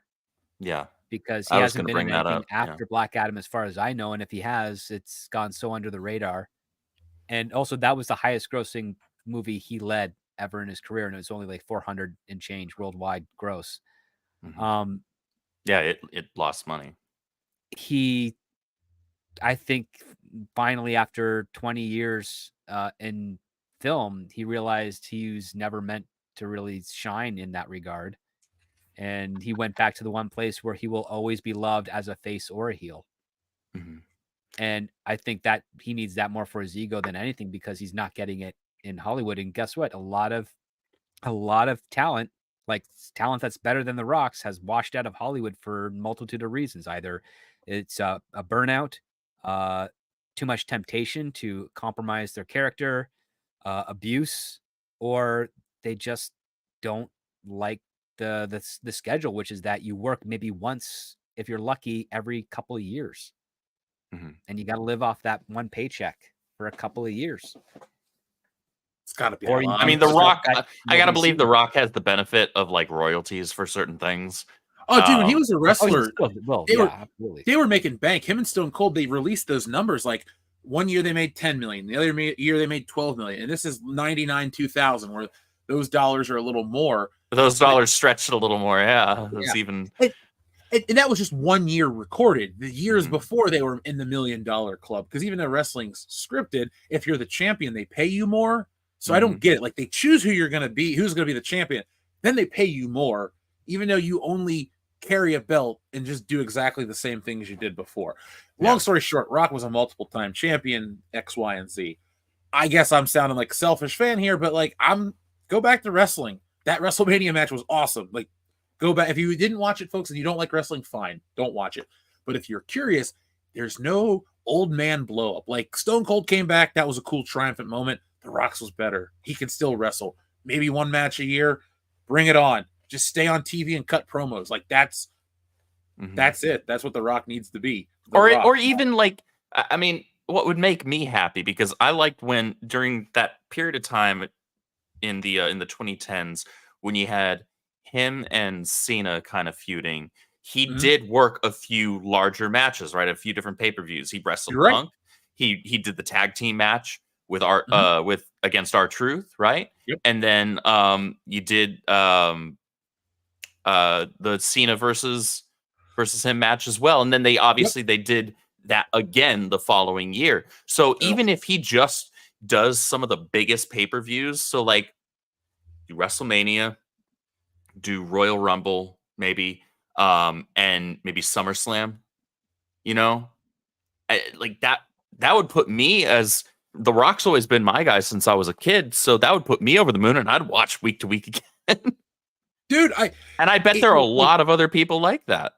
It was like being a kid when I'm like, oh man, I got to watch SmackDown every week now it's on Fridays. But like, oh my God, it's 8:00. It's time to watch SmackDown. Wow, here comes The Rock. Cool. This hasn't happened in 20 years. Yeah. So it's fun. That was good nostalgia. The Rock's show. Man. Yeah. I went to SmackDown this week and it still was The Rock show, even though it was LA Knight's game this week. If you're a fan and you know who he is, then you know what's up. I know who he is. Yeah. Yeah. I'm kind of glad we talked about this. I know we went from the pee and then the bottle thing to other stuff, but maybe we've just watched a big actor kind of fall. Like maybe this will be the first, well, not the first one on the channel, but somebody that like failed out for work reasons, not shooting somebody on set or being crazy and pooping in a bed or beating up people and stealing their passports in Hawaii and then finally getting their hot toys canceled years later. Like, no. We just watched somebody go like, reference. That was for an audience of you, sir. Appreciate you. I appreciate the fact that toy is non-existent anymore. That was a fuck yeah moment for me just now. Folks, if you don't realize what we're talking about, they canceled Ezra Miller's Flash doll, the Hot Toys, the expensive $350 one. Oh, surprise, surprise. Right? And nobody was going to be buying that. No. That's the latest thing that was canceled, because Ezra Miller has already been canceled after the Flash. Like, he's not working. Goodbye. Yeah, he hasn't been in anything since, right? Well, I mean, it wasn't even a year yet, so. Well, I mean, the controversy that surrounded him prohibited him from being thought of for work. But basically, the Flash was the last thing he made. Well, I mean, technically, he finished shooting it a few years ago. Daliland was the last thing he made in 2022. But he hasn't been on anything ever since, and we're not going to see him anywhere in the future, because Warner Brothers has said, no, we're never working with this clown again. And when a studio like Warner Brothers says we're not working with an actor, most other studios are not going to work with him either. He will most likely show up in some very low budgeted indie films. And the only reason he's going to show up in them is because some financiers will still put up money because he's in that movie. Mm-hmm. Which is weird to think about, but I didn't realize he had an audience. I never understood the appeal. He was just a weird guy. Well, he's been replaced by Timothée Chalamet, technically. And Timothy is, because he's had, I guess, 3 movies back-to-back, Dunes Part 1 and 2, and Wonka, that have all performed really well. He's probably getting really close to having a $20 million quote for doing movies. So that's pretty nuts, all things considered. He's a young kid too, isn't he? Isn't he like early 20s? Really? Yeah. Gosh, he looks like he's in his mid to early 20s. Well, he's malnourished. I mean, that's like I was gonna say, get the kid a damn sandwich. Like, I know that you're in Dune, but you do actually have access to real food here in the real world. Like, try eating you need some carbs. Your body needs glucose to help heal your mind. You should not look skinnier than I did when I was a teenager and in high school. Like, that's not. Yeah. The only reason most teenagers are skinny is because they can't eat fast enough to keep up with their growth spurt. Like, that's just kind of how it usually is. And in some cases, there's some. Oh yeah, it definitely wasn't for lack of eating. I'd eat a whole pizza. Oh yeah, I used to score 3 by myself, and these were like 12-inch pies. Jesus. Yeah, it was. Well, I mean, when I turned 16 and my girlfriend of 4 years at that point, and we started getting frisky, you start burning a lot more energy. So yeah, you had to eat a lot more. This is true, my man. It's just how it was. And then I'm like, man, here I am, 39, thinking I really do miss that level of metabolism, because like I'm starting to get a beer belly, and my girlfriend's smacking it in the morning to wake me up, and to doing it as tease. And I'm like, okay, I got it. I have to start working on this. She's like, no, it's fun to play drums on your stomach. I was like, it's not fun for me, because I got red marks on there for a good hour. All right, now you got to think about the fact that you have it. Yeah, exactly. So yeah, that's PLJ Screwjob thing. I never was able to eat 3 pizzas. I'm kind of jealous for my size. Even I could never, put down 3 pies. But do 3, and that's even at my like highest metabolism when I was doing track, soccer, and cross country. it isn't even like a metabolism thing. It would just be like I couldn't like fit that much in. You know what I'm saying? It would just, I get that's a metabolism thing. Believe me, I'm just saying The like thing is, I you'd never. pay for it later. Like I would pay for it later because I'd be obscenely hungry. I'd actually get to the point where I would start stacking slices on top of each other like a sandwich and eat it that way because I would just be so hungry. And then by the time I had finished the third pie, within 5 minutes, I'd get like a tightness in my chest, but not by the heart, but more by the sternum and like diaphragm area. And it's basically my body saying, you ate way too much and you're lucky you don't have a stretch mark. But I'd be full and satisfied. And then, you pay for it the following morning when the digestive cycle completes. And then you're hungry all over again. You're like, I can't eat that much again. But, you got a part-time job that pays well. So you're treating yourself to pizza and wings or barbecue or burgers or whatever you can. Because at that point, your body just needs the energy and you can get away with it. And now you're like, man, I really took advantage of that. And I wish I could do it again. And if they ever do come up with a treatment where it's like, the metabolism that you had at 17, it's like, I am the first in line. What? It's going to kill my heart. Just give me a fake one first and then do it. I don't care. I want to be able to eat like that again. It was great.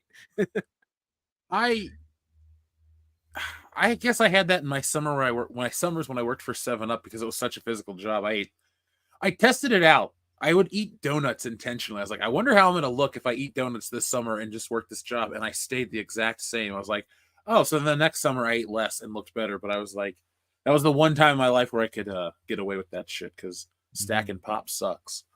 Stay in school, kids. Working on a set, even like as a script supervisor, if you don't have a chair, which is not always the case, but sometimes I'd like to not do a chair when I get those types of jobs, you get to walk around, you burn off a ton of calories just standing and walking around and following actors, making sure they're saying their lines correctly and helping them out. Makes the days go by faster, but at the same time, you start to look good after like 2 weeks because you're on your feet for like 16 hours straight. Yeah, well, that's one way to burn calories. Mm-hmm. It's a very reliable way to do it. Have here. Well, now I'm freaking hungry, so thanks, y'all. That's cool. What are you going to get? It's only 10:54. You could still get some Uber Eats. You're an hour behind me, so it's 9:54. Everything's still open. That's true. I don't know. I actually haven't Uber Eats anything since moving. I've been cooking more. Yeah.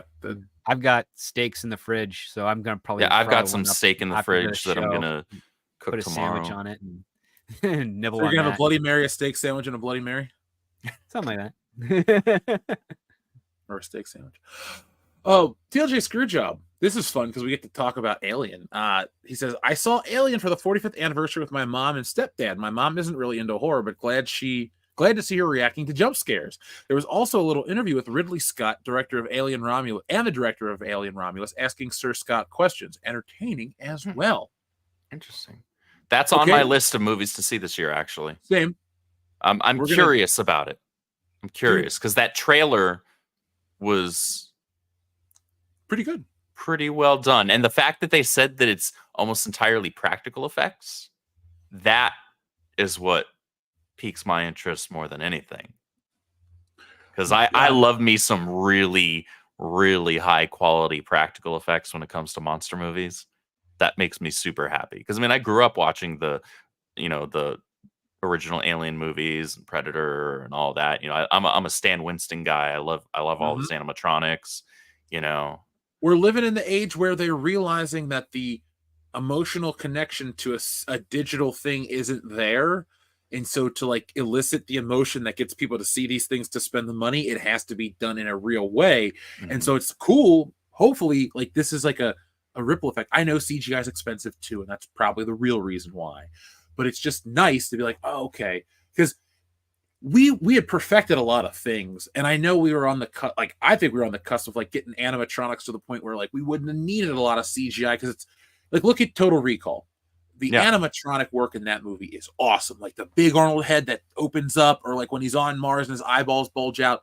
The fact that they had to build these giant heads is irrelevant. They look great on film. They look like a real thing. that has always looked better than anything they build in the computer. Jurassic Park works because it's all of those, and you don't even think about what's what. Because when you see a giant T-Rex swoop in, it's really there. And then when it's running, though, it's not.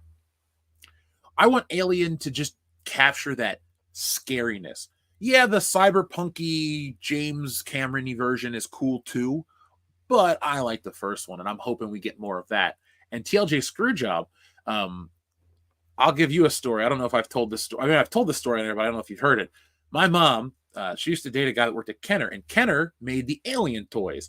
So when they were together back in 1979, she saw Alien at the first screening for these employees at Kenner to see the shit before toys were going to get made. That's cool. She saw the chest burster scene and she ran out of the bathroom and puked. So I know people who puked at that, not in front of me, thankfully, but I do know that did cause people to vomit. You know what gets me in the scene isn't even the chest burster. It's the woman going, "Oh my god!" and then that weird sound that he makes. You're oh shit, this feels real. It's like you're in an operating room and you're just the sound design there actually was far more the thing for sure. Yeah. Oh my god, that is such a great scene. That's probably the best. That's an iconic scene. I think it's done just as well in Spaceballs though. Oh, not again. And he dies. I think we have that button. Hold on a second. Hold on. Yeah. So the Alien Romulus trailer did look interesting. I think we're going to cover a lot of the Alien stuff this year because at least the first one's an anniversary year, so we can go back and do something like that for the channel. Oh yeah, here it is. Oh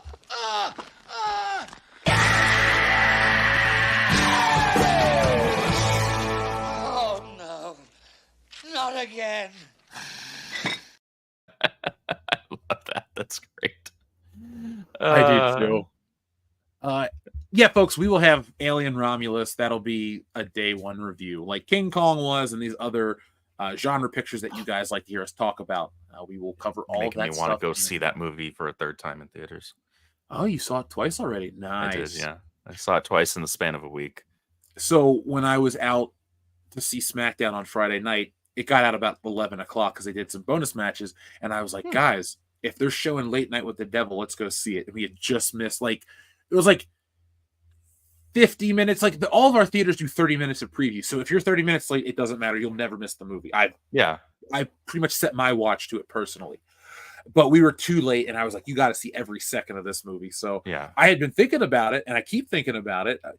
I'm not going to stream it or rent it to stream it. I'm going to buy it when it comes out. That's my movie of the year so far. That movie was awesome. I want more shit like that. Period pieces, scary, claustrophobic shit.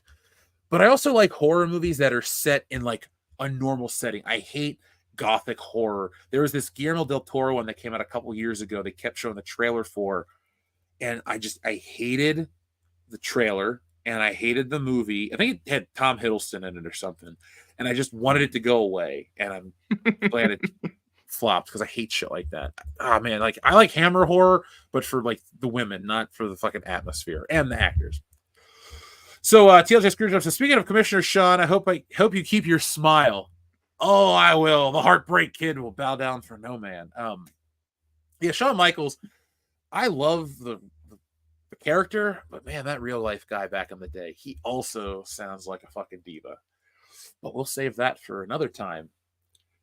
TLJ Screwjob says, not only on Alien for 45th yesterday, but 99 The Mummy earlier today for 25th with my friend that never saw it before. He also thought it was great. Oh, the movie's fantastic. Oh, fuck yes. I remember seeing that one in theaters as a kid. It was like a special event for us. I don't know why, my mom was excited. She's like, we gotta go. We never went, she never went to movies with me. She would take me to new ones and let me go see them and stuff. But she was like, I gotta see this one too. Everybody loved The Mummy. That was the movie of the summer. Yeah, I think my whole family went. It was my parents, myself, and my sister. Everybody loved it because it was a throwback to the old Universal monster movies, but done with a more endearing style to it and a lot more fun.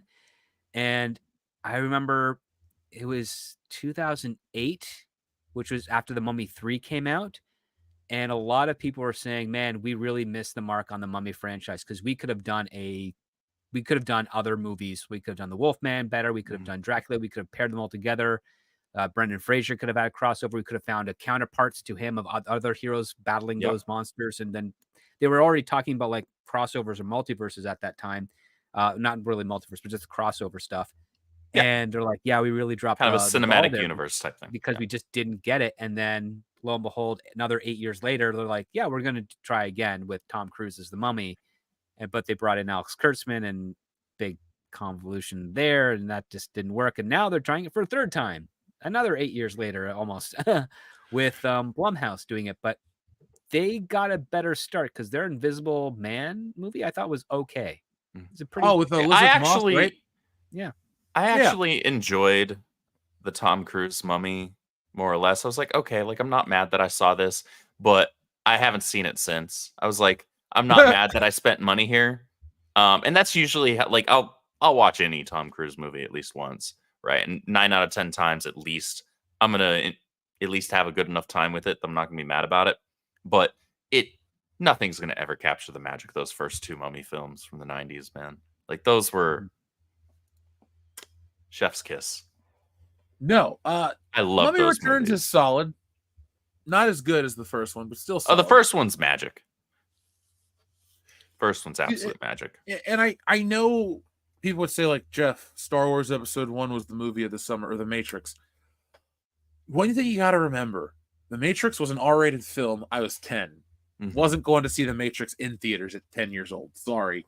My thing is, I could have if I really wanted to. Didn't watch anything that marketed The Matrix. Didn't know what The Matrix was when it was in theaters. Knew what it was on tape because it was a thing. Saw it on tape for Blockbuster. Loved it. But and a lot of people were disappointed that I knew with Star Wars. Like they were like, yeah, I saw it, and then nobody talked about it anymore. But The Mummy was that thing that I remember seeing it, and then people would talk about watching it too. Like it was cool. It stuck around. It had better legs. And then on tape we rented it, and then I went to this. This was fun. I went to this like themed bed and breakfast once with a date, and it had an Egyptian room, and we watched The Mummy in an Egyptian hot tub. I was like, cool. Oh, that's cool as shit. Yeah, it was awesome. That's pretty awesome. TLJ Screwjob, thank you. He also says, unfortunately, the closest Toby Spider-Man is 40 miles away.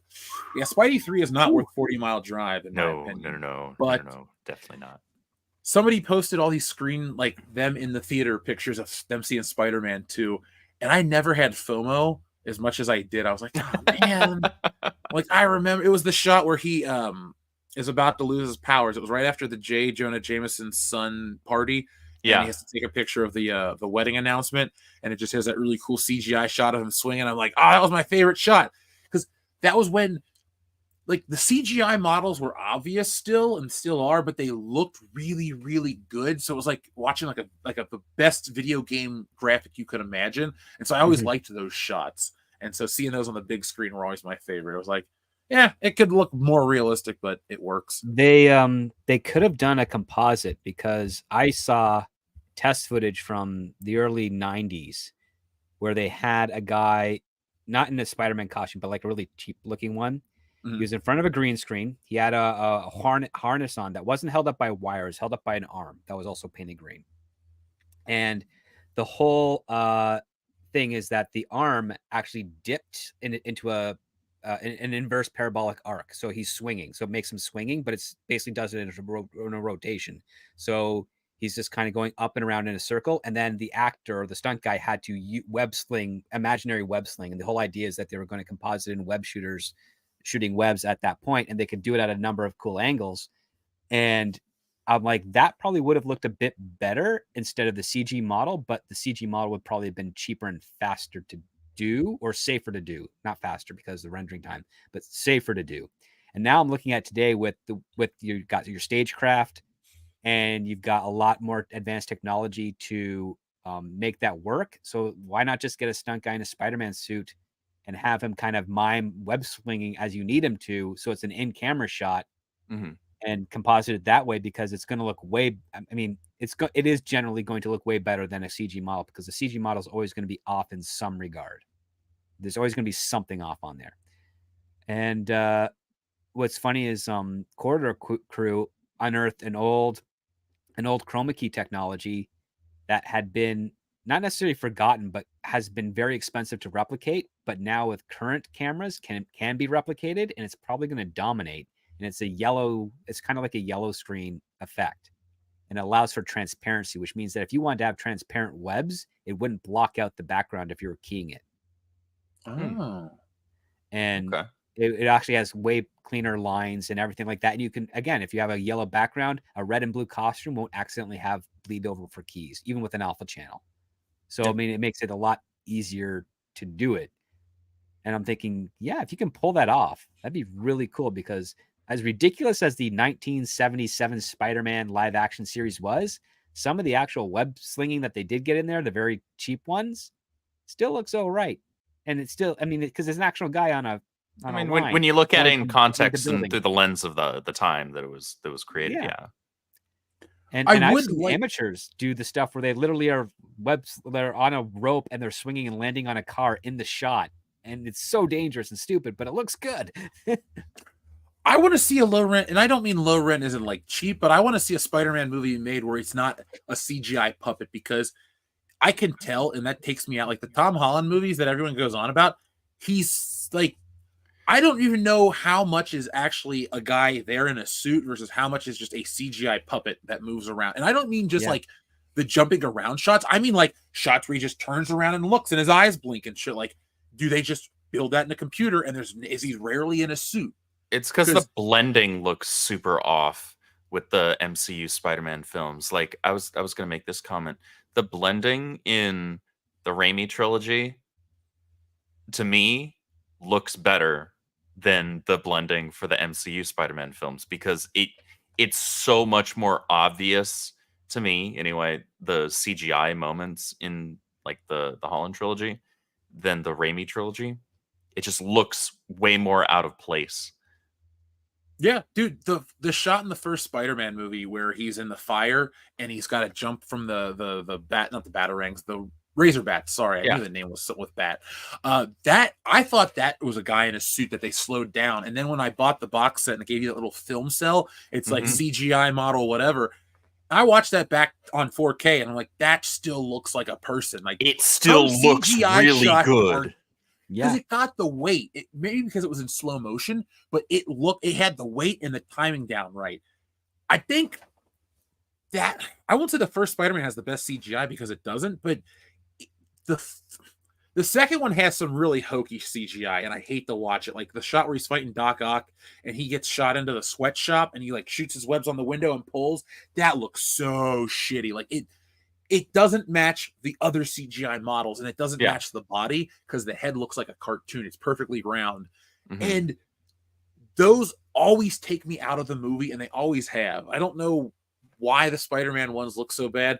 I wish the Raimi ones were so popular that Sony would just go, hey, we're going to just re-CGI those shots, and then we're going to... Because everybody seems to like those movies still. Like this next generation of kids, like, oh, that's the Spider-Man movie they seem to go watch. So... maybe there's money for that. Let us old guys see it, the best way possible. So, TLJ Screwjob says, as I comment on your Disney Plus, Daredevil Wolverine trailer reaction, Jeff, and Script alluded to now, it doesn't matter, right? It doesn't matter if X-Men 97 and and Deadpool and Wolverine are good. It needs 5 more years of good. Agreed. Not going to act like X-Men 97 being fun is going to fix the MCU. Sure. No, that in order for it to be fixed or considered fixed, you have to have multiple years with several projects that are actually good. But you have to start somewhere, right? Like if we're going to have some intellectual honesty about ourselves, like, okay, so are we just going to be like, I need to see 5 years of good before I'm going to acknowledge that something was good. Right. Yeah, and that doesn't make any sense to me at all. Like, if I haven't watched X-Men 97 yet, I plan to, mainly because I've been enjoying Jeff's reviews as well as my buddy Mav, both of which have recommended me the show and given it mostly thumbs up. So if that's good, then it's good. If Deadpool and Wolverine is good, then it's also good. So that's where you start. You have to start with something good. If you're going to have 5 years of good, well, first you have to have like one project of good and then 2 projects of good. and then 3, hopefully, and more beyond that. I don't think they're going to do that because we've seen enough Disney lately to not really have much faith that they'll do that. But if they do, let's say perfect world, they fix their shit, and this, X-Men 97 and then Deadpool Wolverine, that starts a snowball effect, then that's how you get to that 5 years of good. Now, Right. I agree with your sentiment. I do think Fantastic Four kills any good that happens now. I'm sorry. I foresee that movie too. People need to 100%. understand, and Disney needs to do this too. You can't change shit. If it's that iconic, it's iconic for a reason. Mm-hmm. People like it. You don't have the ability or the birth to, we'll make him this, we'll make her that. No. If you don't follow this shit to a T, like some of these things are like sacred to people. Fantastic Four is still that. Even though I don't think it's going to work no matter what, you got to be faithful to that for it to catch on, because the trick is make a movie that celebrates this thing and gets people curious to wonder why this whole thing is good, not this specific version, because, oh, they like the movie, then they read the book and they're like, and then they don't get into anything else. They may come back for the sequel, but they may not. But if you get them to like it, maybe they read a book, maybe they don't, but they'll buy a t-shirt, they'll buy action figures, they'll understand that every drawing of those characters represent the thing they like, so they'll buy it all, even if they don't read it all. But when your movie version is so different, you're like, I'll buy anything with Michael Keaton Batman on it, but I won't buy anything like Batman related just for fun. Like I don't, I hate like that Arkham design, or I hate the fucking suits of armor that he wears now. I don't like Batman that much these days. But if it's Keaton, I'm there. My money's there. But you gotta, like, it's smart, like with Spider-Man. You have like a generic version of the character that you put on a bunch of shit, and that's for everybody, and that's why he's the number one. I do think you need 5 years, or no, sorry, let me rephrase that. I do want to see 5 years of quality, but I'm with you too. Of if you're starting, you have to acknowledge every step along the journey, because all you're gonna do is shortchange yourself. I do believe a huge legion, and that's an X-Men joke, of people out there are missing out that reference on a good cartoon because they think it's this woke trash. Believe me, folks, we're writing the book on woke busting. X-Men 97 is not the battleground to die on for this, I don't like this and that in my entertainment. It's not there. It's just whatever's in the X-Men that you already accept is there. And here's the thing that I try to remember to say every week in the show, but I forget to. If the people that you think are crazy online, if you think that the mutants represent them, well, then you need to watch the show, because the show tells the mutants that it is their responsibility to do better, to fit in with society and not ruin society.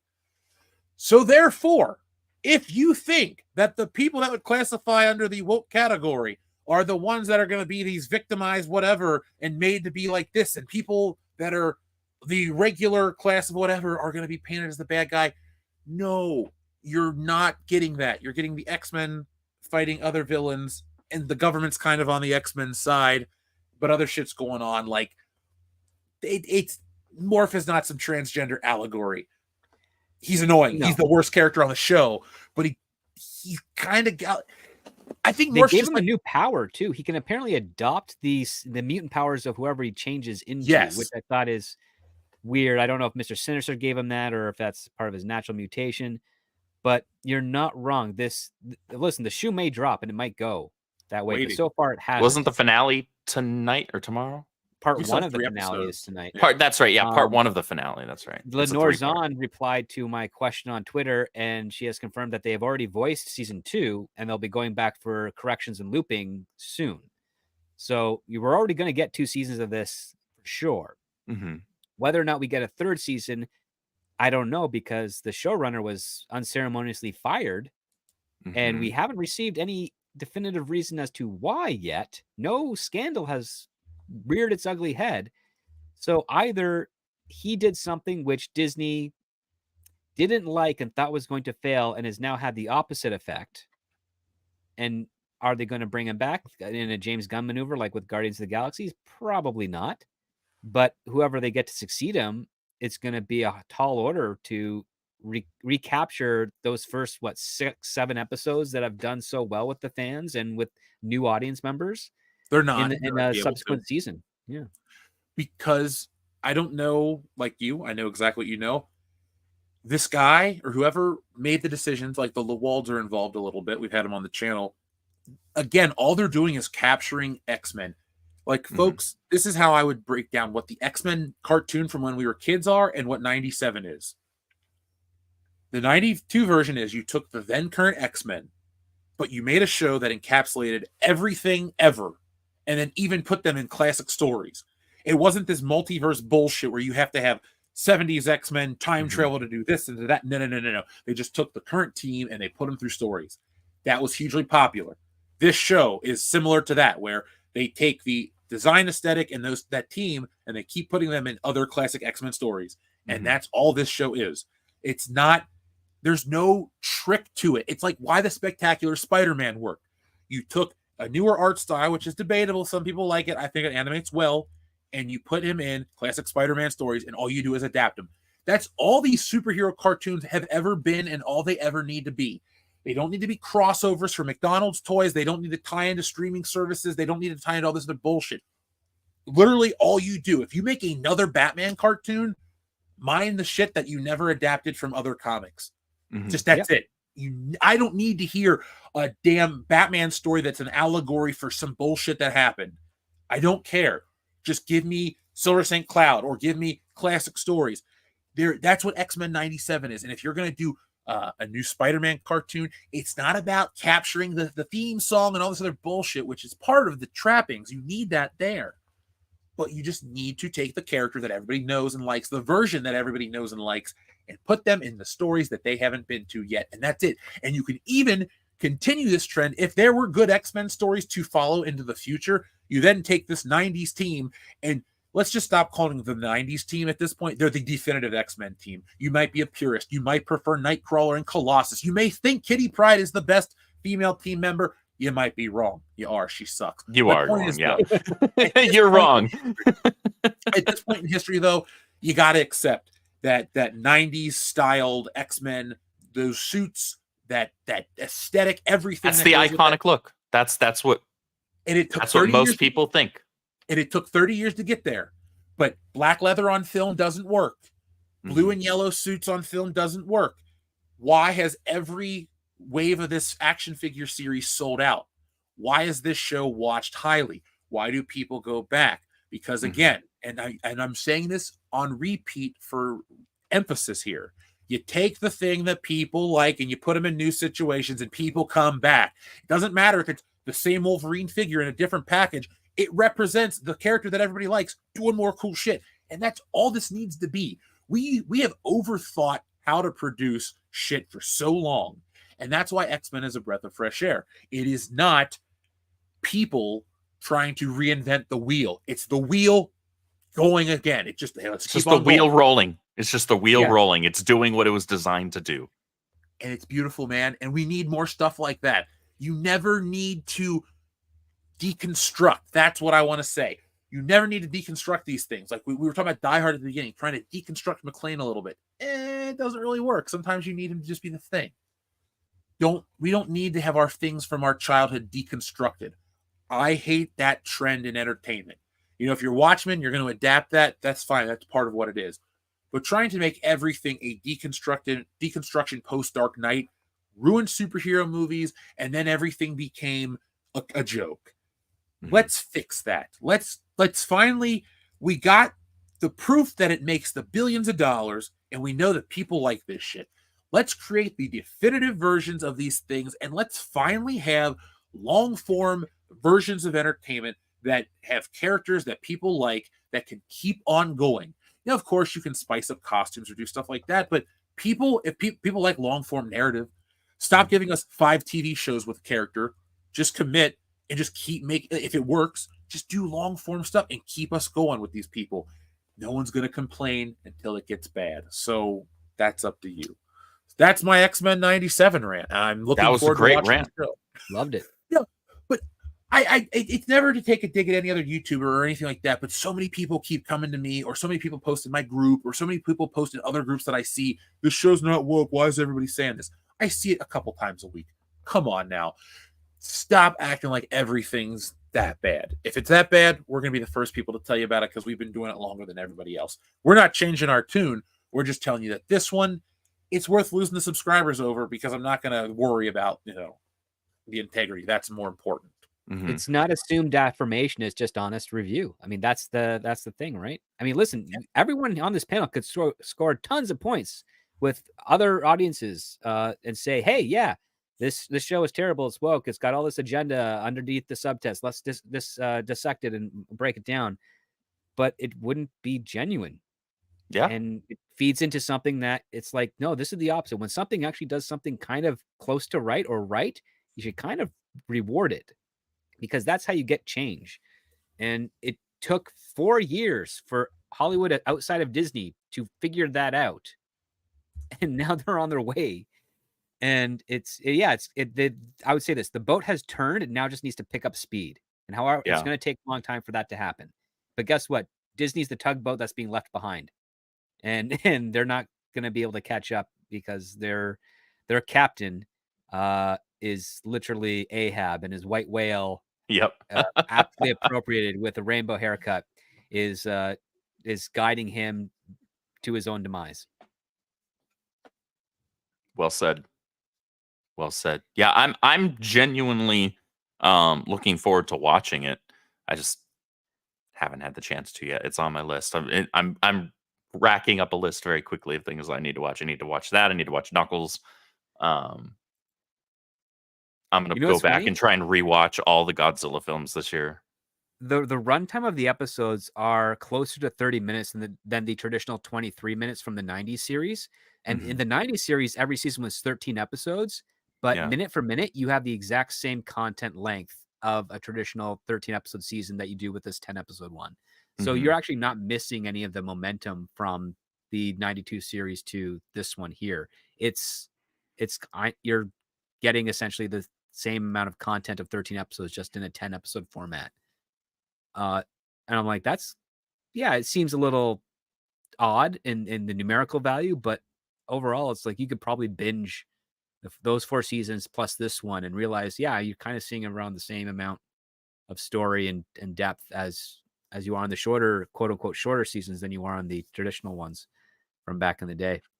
I will say this, they need to clean up the animation. I mean, the models overall in general are fine and consistent, but it's clearly done fully on a computer. And it doesn't have the nice pencil strokes that are required, and there's a little bit of life lacking from some of it. But it's listen, I've been enjoying it so far, and I'm a moderate fan of the original because I still think, like, again, it's a bit more drama-y. Because that's what Marvel's brand leans more onto the soap opera drama, the emotional connections, the world outside your window, which I think is great. But I think it works. It's not necessarily lightning, but they definitely got a charge that they captured in a bottle for this. Are we still talking X-Men 97? Just kind of closing it out. Yeah.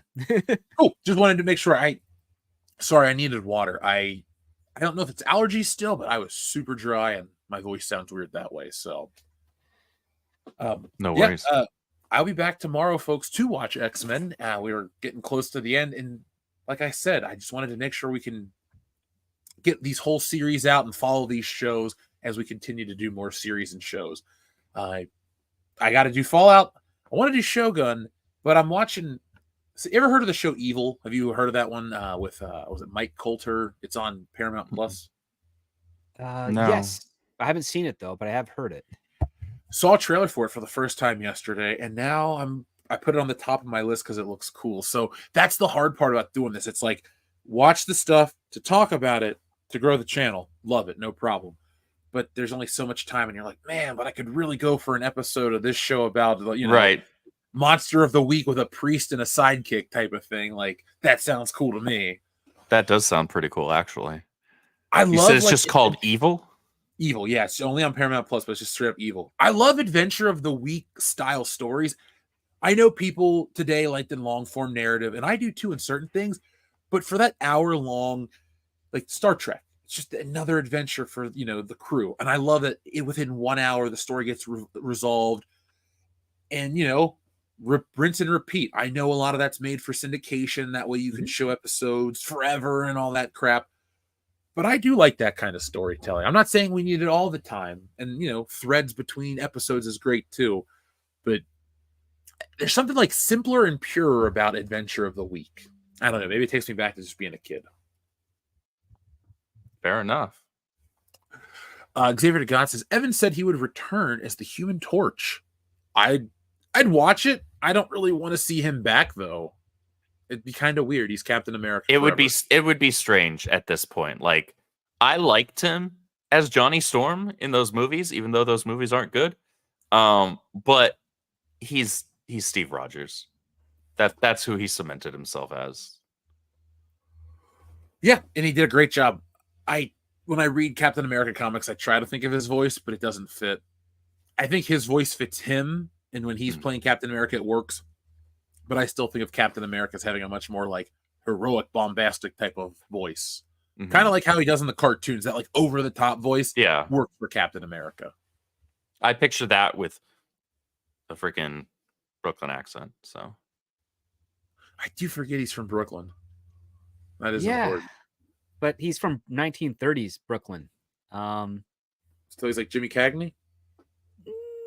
Not quite. I mean, the dialect was sort of there, but it didn't really pick up until like the late 50s. At least from like some of the archival footage I've been able to hear, because there wasn't a whole lot of sound going on that's being recorded at that point.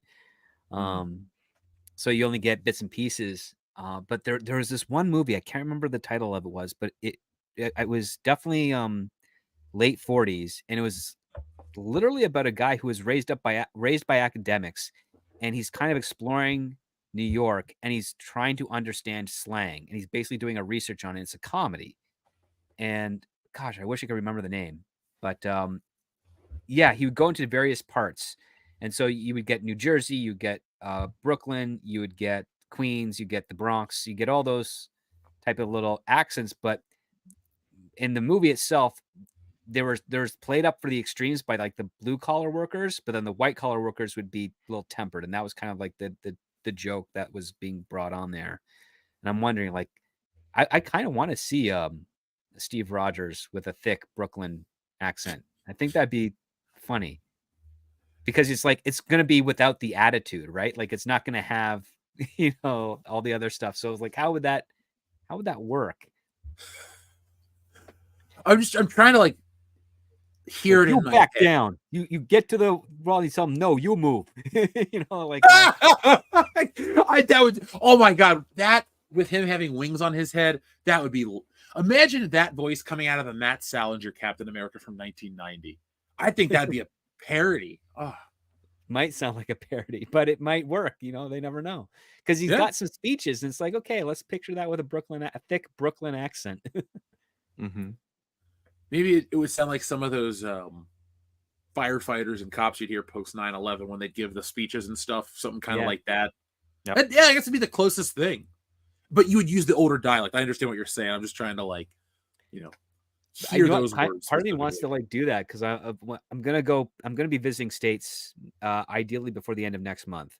And on my way back, I kind of want to stop in New York, hit Brooklyn, and just take some lines from Captain America and get some locals to read them to me on camera, and see how it sounds. Do it while they're eating a slice of pizza, and it'll go viral. Yeah. There you go. Now I want some New York style pizza. Oh, with that crispy crust. I hate everything. See, I like New York style, but I also like Chicago style as much. Like I like Chicago style, but Chicago, I prefer like New York. deep dish Chicago. Like Lou Malnati's deep dish is my shit. Okay, yeah, that's not bad. That specific place. Anyway, I'm gonna stop because I can't get that, and I'm gonna stop. Anyway, Wartooth88. Thank you, Wartooth88, for your patience. I saw this message pop up, and I wanted to address it earlier. Favorite xenomorph kill in any of the lore? I know this is basic, so forgive me. And technically she's a xenomorph, she's the queen, but when the queen rips Bishop in half in Aliens and just fucking goes like that, that's always gnarly. There's a good one. I'm trying to think because I like Alien over Aliens, and a lot of the alien kills are implied or quick. You know, Yeah. like the Yaphet Kotto one, I believe, is the one where you actually see it go into his head or hear it real quick or something. That's like the most graphic one. But yeah, I'm just gonna say Bishop because I know he's an android. It doesn't really count as a kill, but that's just that the visual of like if you did it with a human body, it'd be like an X rating in a film. But the fact that you just it'd be gnarly. Android, like, and it's so graphic. That's why I'm gonna pick it. Just the graphic nature of it alone. And he's puking up milk. Yeah. Tapioca beans. Yeah. At least it'll taste okay, I guess. But it would be warm under the lights. It would curdle. That's enough to think about it. It wouldn't curdle because it'd be pasteurized. But yeah, it'd it'd be something. Home. It'd be water. It'd be water and milk mix, actually. Yeah, because you have to get the that consistency down. Yeah, you have to get the consistency a little bit down, but you also have to be able to, because yes, he spits it up and it goes some distance, and milk's got some density to it. It travels. Yeah. That's one of the things. I guess everybody knows this, but Alien works because all of the violent parts are really like gory and gross. Like it's really unsettling to see the internal. Like when C-3PO gets ripped apart in The Empire Strikes Back, it's just wires. But when Ash gets destroyed, it's just nasty. It like even the sound it makes when he gets his head hit by the. What did they hit him with? He's trying to shove a magazine it's down. Like a tire iron, but not. Yeah, and it's just that weird like garbled digital effect thing, and you're like, ew, is it feeling pain? What is happening? Is it that Alien? Just such an unsettling movie. It's so fantastic. When I was so I saw it younger, but then I owned it later on disc. But there was a couple years, like 10 or 15 years, where I didn't watch it. But I would watch the making ofs, like, and I don't mean just like fan stuff. I mean like the official stuff that was on the DVDs they put on YouTube, and so I would just watch those, and they would like do new versions. So I had heard the story of Aliens production like 20 times compared to the 3 or 4 times I had seen that movie, and so I guess kind of funny. Yeah, and I guess it adds to liking it so much, but I do. It's such a good movie. Shrubbles08 has a request for some buttons. All right. He requested a ludicrous speed and a battleships. Well, since we're in this tab, we'll give you this one first. So have you ever done DMT? No, I haven't. And then here's the other button that he requested. Folks, by the way, we're not done yet. Just want to thank everybody for joining us tonight. It's been a lot of fun. Hit that thumbs up button to let YouTube know that you enjoy this content. And get ready for Woke Busters. Let's take that thing and break some records. It's that book. Ready for it. So here is the ludicrous speed button right now. Ludicrous speed! Go!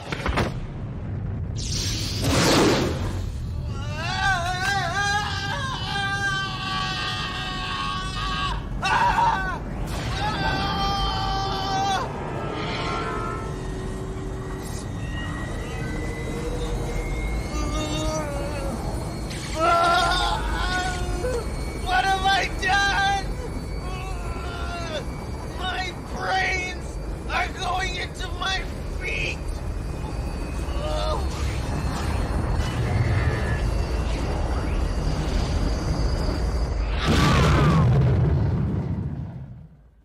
What the hell was that? Spaceball 1. They've gone to plaid. Yes, they have. They went to plaid. Just wondering, like, how did they figure out plaid was the pattern they would choose? I just would love to be like in the room as they put like a projection slide over a little light. It's like a plaid pattern. I'm just like, it just had to be a weird thing to shoot. That's all. Like, oh, what? Oh, I get it. Thank you, Shrubbles08. Wartooth88 says, how about not another 48 hours film? Seriously. Do I know you, Wartooth88? Because I swear the other day I was talking with my friends about not another 48 hours. Nick Nolte and Eddie Murphy back. Eddie Murphy. I don't want a 48 Hours movie. Not another 48 Hours. Oh god, that'd be terrible. I'm in the minority. I don't like 48 Hours. I don't watch that movie at all. It's really dated, and I'm one of the people like, you should make movies the way you want to make them and tell your story, and if it makes some people uncomfortable, fine. But like 48 Hours, it's like really like old school racist. I'm just like, what the fuck is this? Like some of the shit he says to Eddie Murphy, I'm like, it's not that funny, but it's not like offensive. I'm just like, I don't know. That one just doesn't do it for me. Like even Eddie Murphy, all the shit he says about being so-and-so with a badge, I'm like, that one doesn't work for me. And I never liked 48 Hours. Beverly Hills Cop is like the lighter version of that, the better version of that. It just I think it has a better story and better characters. I don't think Walter Hill movies all like, I love The Warriors. That's a 10 out of 10 to me. You're never gonna hear me say a kind word about that film. But his other work isn't necessarily my favorite. There's a grittiness, and there are certain things that jump, like logical things that jump. They just happen. You don't really think about them. It's, the drama or other things come in other parts of the story. Like, for example, in 48 Hours, I like the story between Nick Nolte and his girlfriend, Annette O'Toole. And I like Eddie Murphy's story of, this criminal that's in jail trying to help and do this stuff. Like, I like the premise. But there's this like hard-boiled nature that comes with James Remar and the bad guys and all these other elements of the world it inhabits, and I just don't like the blend. So that's, I guess, what I'm really saying. It's like, I'm not like how the hell gets offended by a movie? Nobody here. But I don't know. I like, Blazing Saddles is funny. 48 Hours isn't. It's this, I don't know, it just seems like mean-spirited. It's almost like not played up for laughs. I'm like, okay, fine. It is what it is. Fair enough. Cool. Yeah, that was very elaborate. Thank you, Wartooth. Shribbles Await says, Dwayne loves to piss away time. It doesn't matter. Yeah. No more pee bottles, Rock. He's going to have a lot of pee jokes. Let's not do the pee bottles. Well, you think that's going to be incorporated into his next WrestleMania appearance? I think if somebody's taking jabs at him, they'll utilize it. Mm-hmm. You got to remember, though, even though it's like all scripted, The Rock does like he's a board member on TKO, so he's got like status. Mm-hmm. The ego that we talked about, that'll never be superseded in wrestling. Like, I know you think like people would be like, oh, certain things will happen in wrestling. If it makes sense for the story and the business, it'll always happen. But like, The Rock. That's why he's always been fine to like put other wrestlers over. Oh, he and always lose to people that's like, come cleanly. On. Yeah, and cleanly at that. Yeah. He put over guys like Kurt Angle in their first year in the company for the championship. He put over the Hurricane, who was a small little guy because he was on his way to make movies. Mm-hmm. Like, it always makes me laugh when I interact with younger wrestling fans and they're going, oh, The Rock's burying Cody Rhodes. He's a part-timer, blah, blah, blah. It's like, did you not see this story before where like The Rock comes back and everybody like watches wrestling and everybody gets excited, and then he goes away and everybody should be still watching wrestling, and then then that guy goes over. Like, that's what happened with John Cena. Of course, The Rock beat him the first time, but they milked it for 2 and then Cena won. Whatever. Yeah. Cody Rhodes got the rub. He never needs to interact with The Rock again, but he technically beat him. He beat the bloodline. I don't care what the bloodline is these days. He won. Mm-hmm. So, we'll see what's up. I need to watch more wrestling. Wartooth88 says, will the next Friday the 13th film be titled Jason Voorhees? Well, do we need another Friday the 13th film? Well, we're getting the Crystal Lake prequel series on Peacock either this year or next year. What? Because there's not a lot of supernatural shit, I would give this one a shot. It's also by Brian Fuller, who did the Hannibal prequel series. So, is it supposed to take place between 1 and 2? No, I think it's supposed to take place before that. Like when Jason drowns. Yeah, I'm pretty sure it's Brian Fuller and someone else. Oh, so this is the story of Jason drowning, essentially. Yeah, it's a story of Mrs. Voorhees, all that type of stuff. As far as I can tell, it might have a Bates Hotel type of feel to it. Interesting. Well, like there's a lot of rumor going on around it because production has been very close to the chest. But this could be something that a streamer like Peacock needs to get people to actually watch their streaming service because they haven't made anything good. Nothing to The write only home reason- about, it seems like. It's NBC. They haven't done anything good for a while, and even some of the things that have been kind of good are for a very niche audience. Like the Saved by the Bell crew, I have found out the people that were fans of that really loved the sequel series that Peacock ran the 2 seasons of, especially season 2 when it focused more on the original cast and not their kids. It even has a Showgirls joke in there as well that they worked in. Ooh, Jesse Spano. Mm-hmm. Wartooth, or you had asked Andrew, do we need another one? I'd like to see another Friday the 13th movie. Jason, the older I get, the more I realize he's just a character to exist to kill. He's like horror John Wick. John Wick is essentially action Jason Voorhees. It's about over-the-top kills, and you just kind of overlook the other parts. I think the time's right to bring back the slasher. I think, though, you should go back to the period piece that we were talking about, and it should be a Friday the 13th set in the 80s, but like really amp it up like they amp up Stranger Things, where it's like over the top. Like I want to see like Jason slaughtering people to like Kate Bush or something like that. Like this really like self-aware, like, hey kids, it's the 80s, and have the cocaine jokes and have the tits and have this and have that. And basically you do 2 things. You glorify what made those movies great, because as you move away from the core of the 80s, each Jason movie degrades. Yeah. There's a point where they get better, they fall off, they pick themselves back up, and they fall back off, and they never recover. I don't care if it's Freddy versus Jason or Jason X that are your favorite. While those movies might have good moments, they don't really feel necessary like some of the other ones do that are cool. And so I think setting Jason back in the 80s brings that back.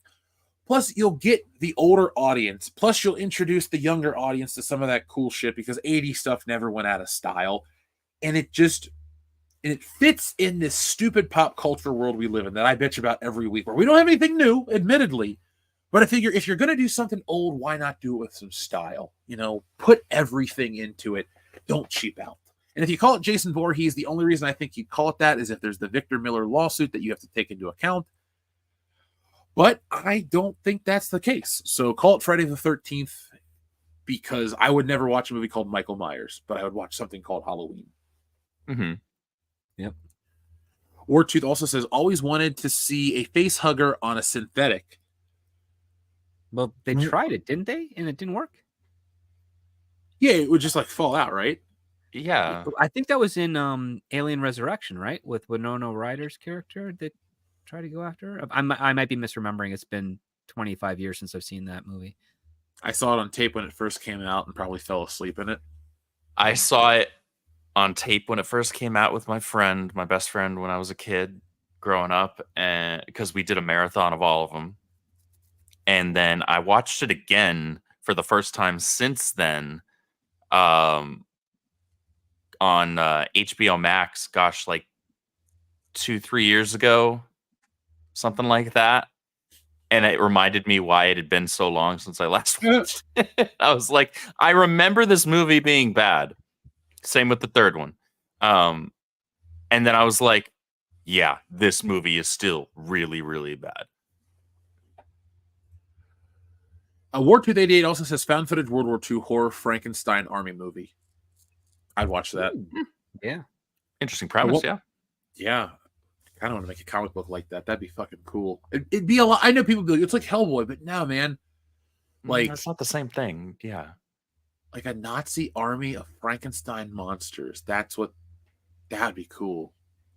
Like just from a design standpoint. The ultimate drones. Like that's the thing. Like every single soldier that was killed on the battlefield would be retrieved, revived, and then put forth again. They could have theoretically taken over Russia that way. That's fucking cool to think about. The wheels are turning. Yeah, the wheels are turning, man. Franken army. Yeah. Frank. I mean, there's Franken Hooker. Or Nazi Stein, if you want to go that way. I'm sorry. Excuse me? You've never heard of Franken Hooker? On a date? Oh, yeah. On a date? Okay, it's a movie from the 90s. I think it's 90. Maybe it's late 80s. Late 80s, early 90s, yeah. Yeah, but it's about a girl who she gets run over by a lawnmower by her pimp. and she gets sewn back together, and she becomes Frankenhooker, and she starts killing people. Why not? I met the lady at a horror convention. Two things. You can make She still movies looked about awesome. anything. Look, the lady still looked awesome, and she was super sweet. So, folks, if you're ever at a con and you see Frankenhookers there herself, I think her name's Patty something. I'm sorry I'm forgetting the last name. It's not Patty Smith. But go get an autograph, because the nice people at the cons deserve the money. Don't go wait in line to be just another number for some dickhead celebrity. No. Go see the ones that are really making the horror cons the horror cons. Keep those people alive and kicking, because it gets them a chance to make something again, and who knows what they'll be a part of in the future. Now, our friend Retromeister sends in 2 very generous super chats. Thank you, Retromeister. He says, "Evening, Jeff and Council. I watched the Knuckles TV show, and it was misled by its trailer that Knuckles wasn't the focus in his own show, similar to Scott Pilgrim Takes Off, or he also takes a back seat. My question to Script was the Knuckles show affected by the events of the writer's strike to why the show ended up being what it was with its storytelling and dialogue compared to the Sonic film?" No. The Knuckles show had to have been done script-wise at least a year and a half ago, because they're using computer-generated models in that show and actors. There's not enough time between late October and end of January for them to have shot and produced and cut and distributed that show in time. It was probably completed principal photography right up until The Wire at the latest. But no, I think this was already the case. With regards to your Scott Pilgrim thing, I saw it, and it's not about Scott Pilgrim. It's just part of the universe. It's really about Ramona becoming not a bitch. And that's kind of where it is. Paul Shadow has an excellent coverage and review of it, and he's a huge fan of Scott Pilgrim. In fact, a lot of people I was in Toronto at the time when that guy was doing the comic literally while he was on the street, because I think he was homeless when he was starting to draw it and sell it in a very small, limited capacity before he was able to get it properly published. At least that's the rumor that I remember hearing at the time. But yeah, no, TV shows take a lot longer to produce than what you think. Sitcoms are a little quicker. Hour-longs are a little quicker. Some of them are 5 days, some of them are 8 days turnaround, and then you're looking at 6 to 8 weeks before it actually gets to air. So, and when you're doing with a streaming series like this, especially one that requires digital effects, you got to get at least a year ahead before you can even consider putting it out there. Same thing with cartoons. As we said earlier, Lenore Zahn, she already voiced the second season of X-Men 97 long time ago. Animation is still not complete, so she'll be brought in. And then I think X-Men 97 season 2, it's not coming out next year. I think it's coming out the year after. I think they announced it already for No, I'm thinking of the One Piece live action. That One Piece season live 2 action for that is 2025. 2025. I think if we're lucky, we'll probably get X-Men 97 very late 2025 or early 2026. Sorry, I've held this Wolverine figure, and I'm like seeing the green screen pop up. Oh, yeah. And I'm like, what is it? And then it was really bothering me. So I'm like, I just had to know that it was Hulk Hogan ripping off the shirt.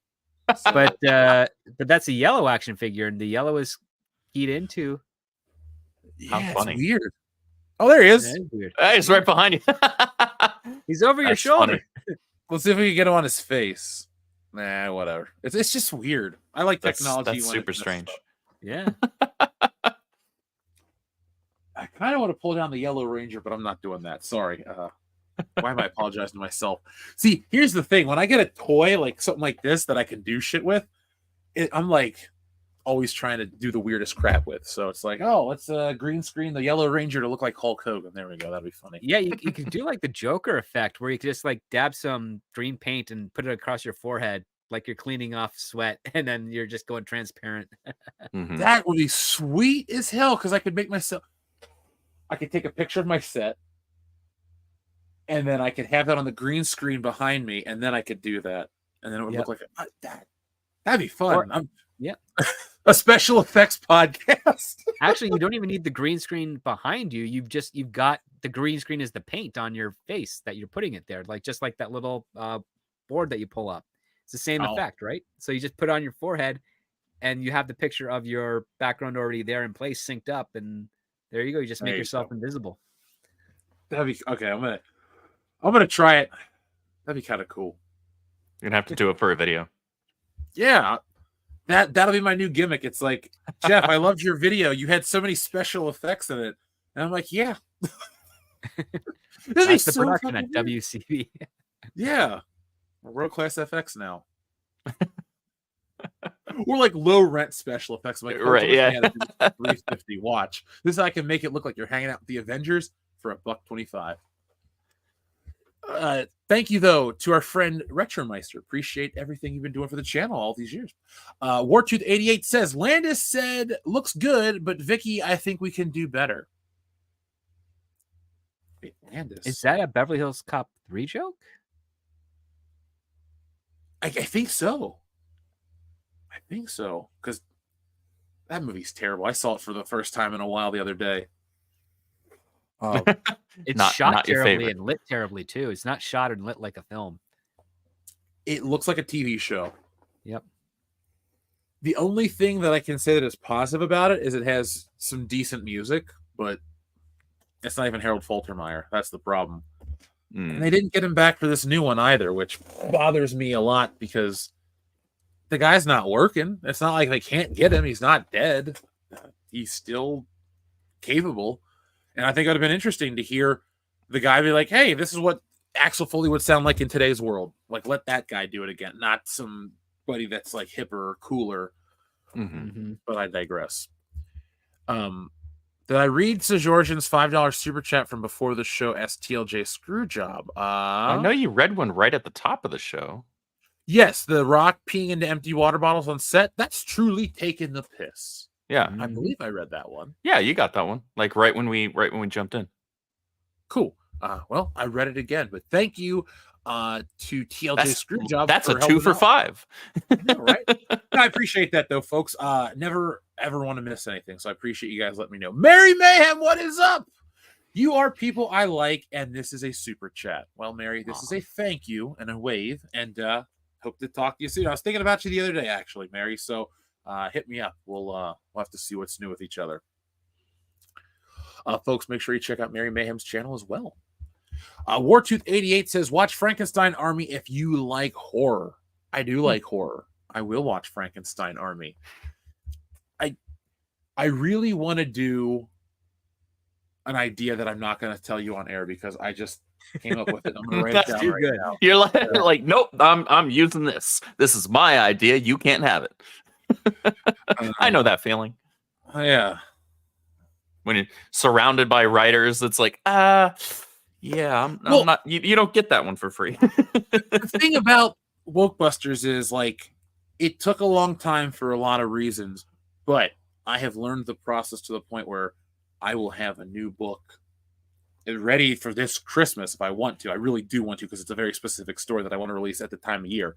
But other than that, my point is like these ideas keep flowing, and I go, oh shit, I got like a master list of ideas now, and I want to do all of them, in some form or fashion. Like writing and penciling stories is a much quicker process than trying to ink yourself as well. So that might be the trick of how I launch my own comic business, because right now I'm a guy with a successful book who's going to launch another book that I'm very excited to put all the time and effort in to make even more successful.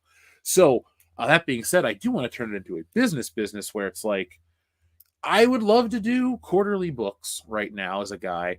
I don't know if I could ever handle monthly books like Jack Kirby. I'm not that guy. And do YouTube and stuff? No. Oh, impossible. You do need to sleep at some point. Yes. And I love to draw, and I would never use AI and never will use AI in books because I don't believe that ever belongs in a comic book. But multiple inkers is a thing that we can do. So, yeah, I don't know why I went off on the tangent. I guess I'm trying to say I'm really excited for Wokebusters, folks. Like, I've talked about it since I've come back to Ohio after moving away from California. Taking care, finished it, perfected it, everything's there. Now it's time to kick it into high gear. If you think I talk about it, I've only told you a little bit about it. Now I'm going to get to show it to you. We're making sure this trailer's perfected, and then it's time to go. Wokebusters is done. This isn't one of those situations where, oh man, we're getting excited for something. No, it's ready to go. As soon as we close out the campaign and stuff, it'll be going to print, and then it'll be going to you, and then it'll be going out around. I got plans for this. This beginning is just the beginning. So, folks, thank you for those who have made the pre-beginning possible. I'm excited to give you guys your signed first editions. And everybody in the future, you're going to get your books. Let me know what you think. I'm excited beyond words. Honestly, I think about it every day. I've read through these pages probably 4 dozen times. And now that I've seen them all finished and colorized and everything, I go through it again and it works. And I'm happy because my rule of thumb is, does this make sense without words?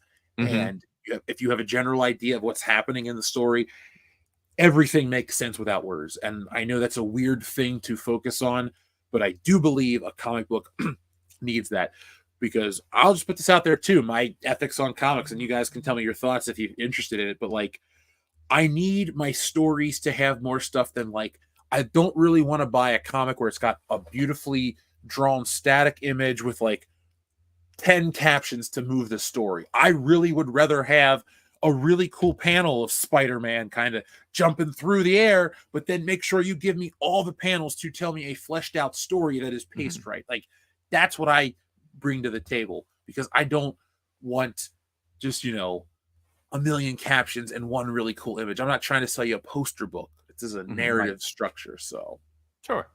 No. I have some friends that do some really interesting stuff when they have to have a character do a monologue, and it's usually a short monologue, but they have this interesting technique with a splash page where they can get it done where it doesn't feel like it's wasting your art or your eye. And I'm think it's really cool that the way that they're doing it. And I haven't seen it much in contemporary comics. I've seen a few simple things like that in other indies, but yeah, I think that's good, because sometimes you do have those moments where there's either a heroic speech like the famous Captain America one, or something with Peter Parker recounting advice his Uncle Ben gave him, where you just need to focus a little bit on the dialogue, but it can't dominate over the fact that it's a visual medium as well. You got to find a balance for it. And the more interesting way you can actually frame that dialogue in a panel, the better your chance you're going to hold your reader, I think. Yep. 100%. It's all about balance. Oh man, I'm excited to write more too. I never talk about that part, but I just love to sit down. Writing's fun. By the way, creating's fun. It is. Folks, real quick, I like to give you guys tons of updates because YouTube's kind of wonky on how you can find us. We're very aware of what's going on with the algorithm. But we will have, now we celebrate our anniversaries a little different here. I know everyone's excited for May the 4th and they want to celebrate the 25th anniversary of the Phantom Menace. Awesome. You guys do what you want to do. We're not here to judge, but we go by the dates. We are making a slight exception for the Phantom Menace. We will have our first of our new era video retrospective documentary essays, whatever you want to call it. You know, those ones that you love to watch, the like hour-long videos, or you learn everything about the movie and a whole lot more. Yeah. We're going to bring you stuff like that. We're starting with the Phantom Menace. That is going to be our first one. We're dropping it because the movie dropped on May 19th of 1999. That's a Sunday. We're not going to drop it on a Sunday. We're going to put it out on the Saturday, the 18th. But that is in production right now. It is now officially the 1st of May. So, folks, be on the lookout for that. And we're going to have those as part of our regularly scheduled programming, because the new directive for everything here is regularly scheduled programming. We want to give you guys more of the series you like. Everybody loves the toy video series. That'll stay. But we want to give you guys more consistent stuff, as well as the fun stuff to keep you up to date. We'll give you shorts for that and a whole lot more. So all I keep telling you each and every week is, folks, be on the lookout for more. We're going to give you more. If you're a patron, you just got American Pie. You're going to get the Nick and Jeff commentary Nick and Jeff movie review of Late Night with the Devil and Ungentlemanly Warfare on Patreon and the membership program tomorrow. And I'm still going to give you guys the Larry Bundy interview. I'm sorry, I completely forgot. That was on me. I apologize. I thought I uploaded it before I left, and then I saw that I hadn't, and then other newer stuff came out. So Larry and I had that great interview. I hope Larry doesn't think it wasn't good or anything like that. Larry, it was great. I can't wait to talk to you again, my man. A few more messages coming in, folks. Thank you very much for supporting the channel. We appreciate you guys. You help keep us alive and keep the lights on, and you keep helping the set grow. If you want to see us add anything, we'll be giving you the P.O. Box soon. And also, too, if you say, like, Jeff, you should add this figure to the collection or this or that, let me know. We can do that. Wartooth88, thank you for all the support tonight. He says, favorite ghost film? Mine is Entity. I can't remember Entity. I don't know need how to many look that up. ghost films. Okay, so this is Poltergeist. gonna be a cop out. It's got to be one of the Conjuring films, honestly, because I don't watch too many horror films. Most of them are the kind of more supernatural kind of stuff, and I really love the Conjuring universe, like just about all of them. So probably have to say like Conjuring 1 or 2. Though I have seen Poltergeist. It's a great movie. You didn't see the remake, did you? No. Okay, it's shit. Don't watch that one. I heard as much. Yeah. No, I saw the original. Just like I also haven't seen the remake to Exorcist. Right. Yeah, I saw the original to that. So the cool thing about the movie Poltergeist for me is the fact that even though it's credited to Tobe Hooper, it's like a secret Steven Spielberg movie that all you have to do is like Google it, and Mary Jo Beth Williams, excuse me. Mm-hmm. She said Spielberg directed it. Other people have said Spielberg directed it. So I think it was something to do with like E.T. and contractually obligated stuff.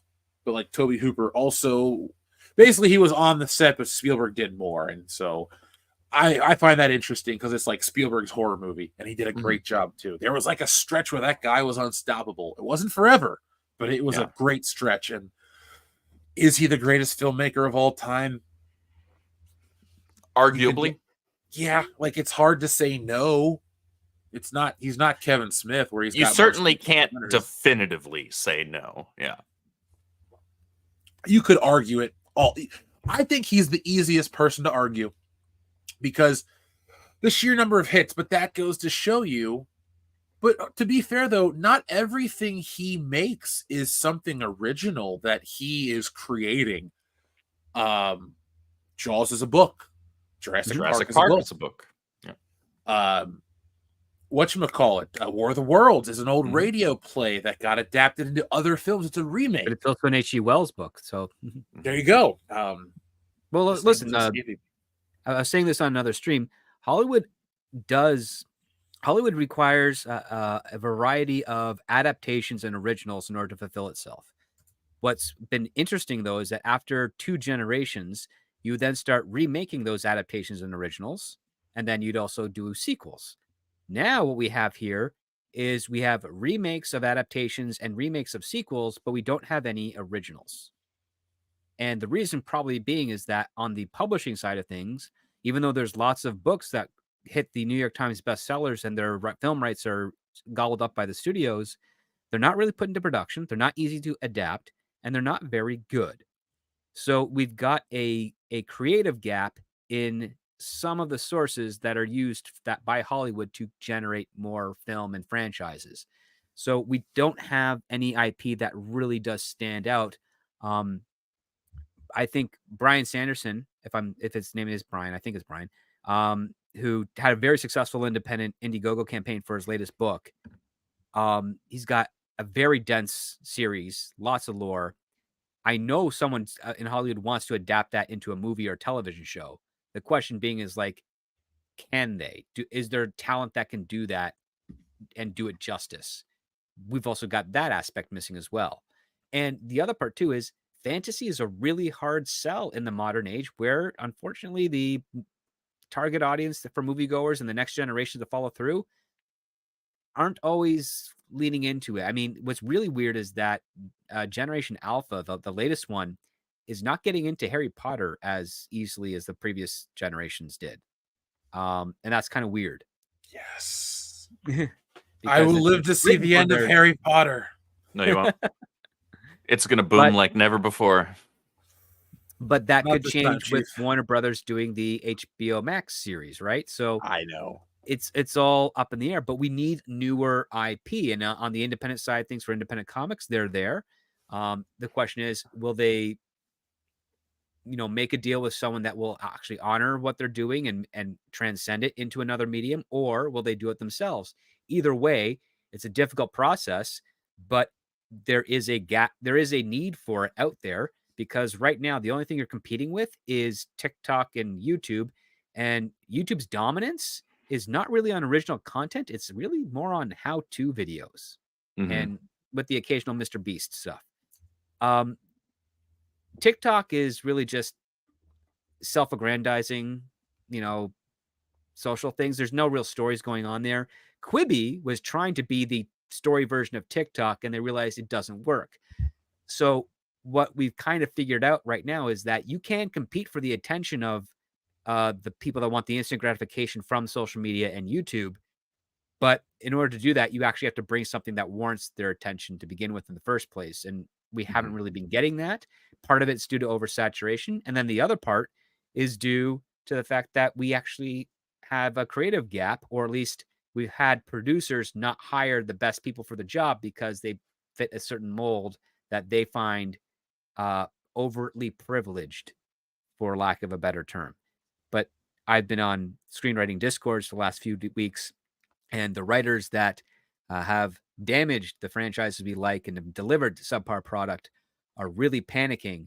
And the ones that have been kind of pushed to the side, who are really talented, are actually really happy because they're getting meetings and we're pitching.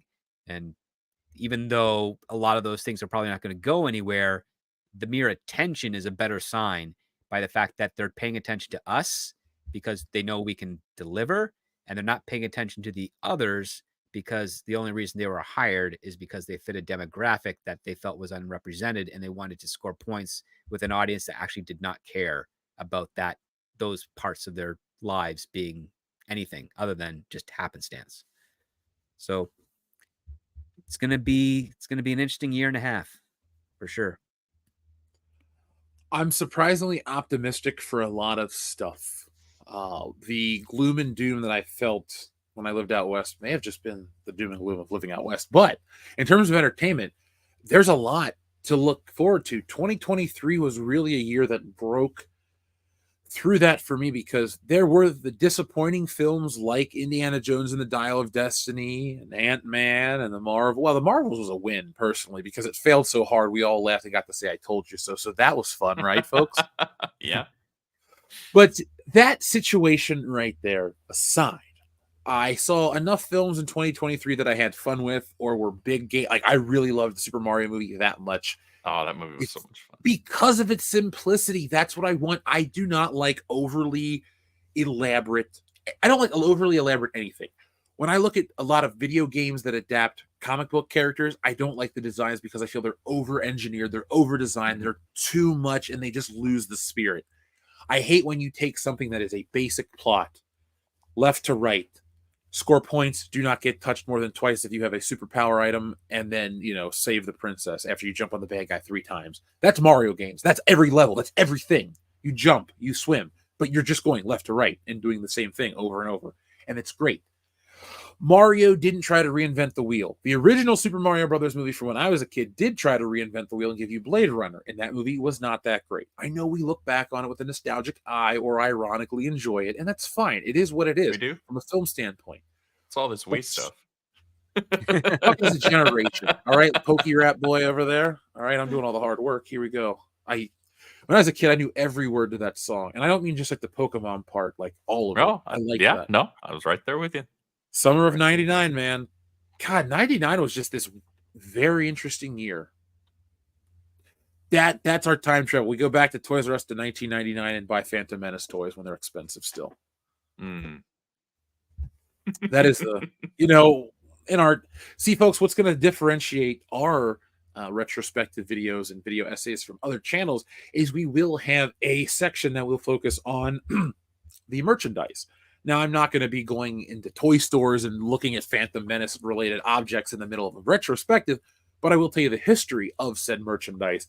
And the Phantom Menace is the perfect film to introduce that into the channel because it is the first time where a Star Wars movie had that kind of a launch for just toys. People went out at midnight to buy these things.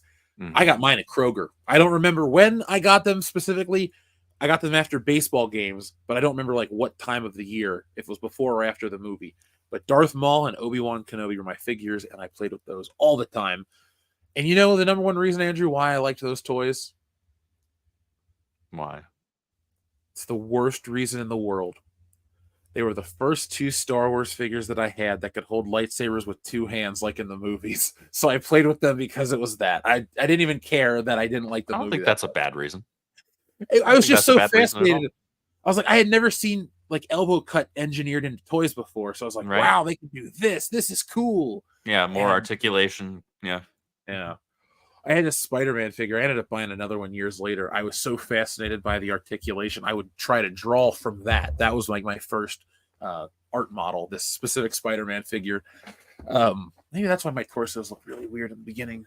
Anyway. Was it a 90s Spidey? It's based on the McFarlane design. So Yep, that would explain it. Yeah. There it is. 10-inch wide hips. That's what you get from McFarlane, right?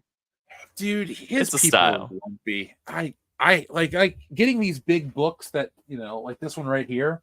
That's his artwork in the original size. It looks cool. I don't really think Todd McFarlane is somebody to try to dunk on or something because it's a hot take. I never liked his figures, but his dynamic poses and his, you know, pacing's good. But the figures I just always thought were lumpy, especially from the back. Like Spider-Man had a scarecrow ass, like he just stuffed fucking straw in the back of his costume and tried to form an ass. Like every time Spider-Man would be so lumpy. It's like, dude, if you drew him from like the back up, they were epic, you know, muscular poses. The hands would look cool. That's how you sell the comic. But like McFarlane couldn't draw the like hips down. Everybody, Rob Liefeld too. It was just this 90s thing where it was style over structure. And believe me, I'm not those guys. I'm not trying to talk down about them. But as an art fan, as a comic book fan, like those panels where they were drawn the full figure, they did come to a point. But when they were drawn from those epic poses that sold the books, that's why they are the superstar artists they are today, because that's what we bought them for. Mm-hmm. But consistency was not the name of the game. No. TLJ Screwjob, thank you very much for both of your super chats. First one says, one of two. Script, I asked Lou Wasserman's Ghost and Van Sky on the T3PO channel because you said fans wouldn't be able to delete characters for the plot about big budget fan films. They said there were none, but probably because I didn't explain well, a la PJ's Lord of the Rings trilogy. Any others you know of?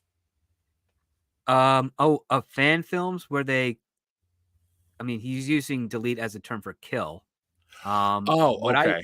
What I was saying with regards to fan films is that most fans will find it very difficult to put the characters they love through the ringer to make it an entertaining story.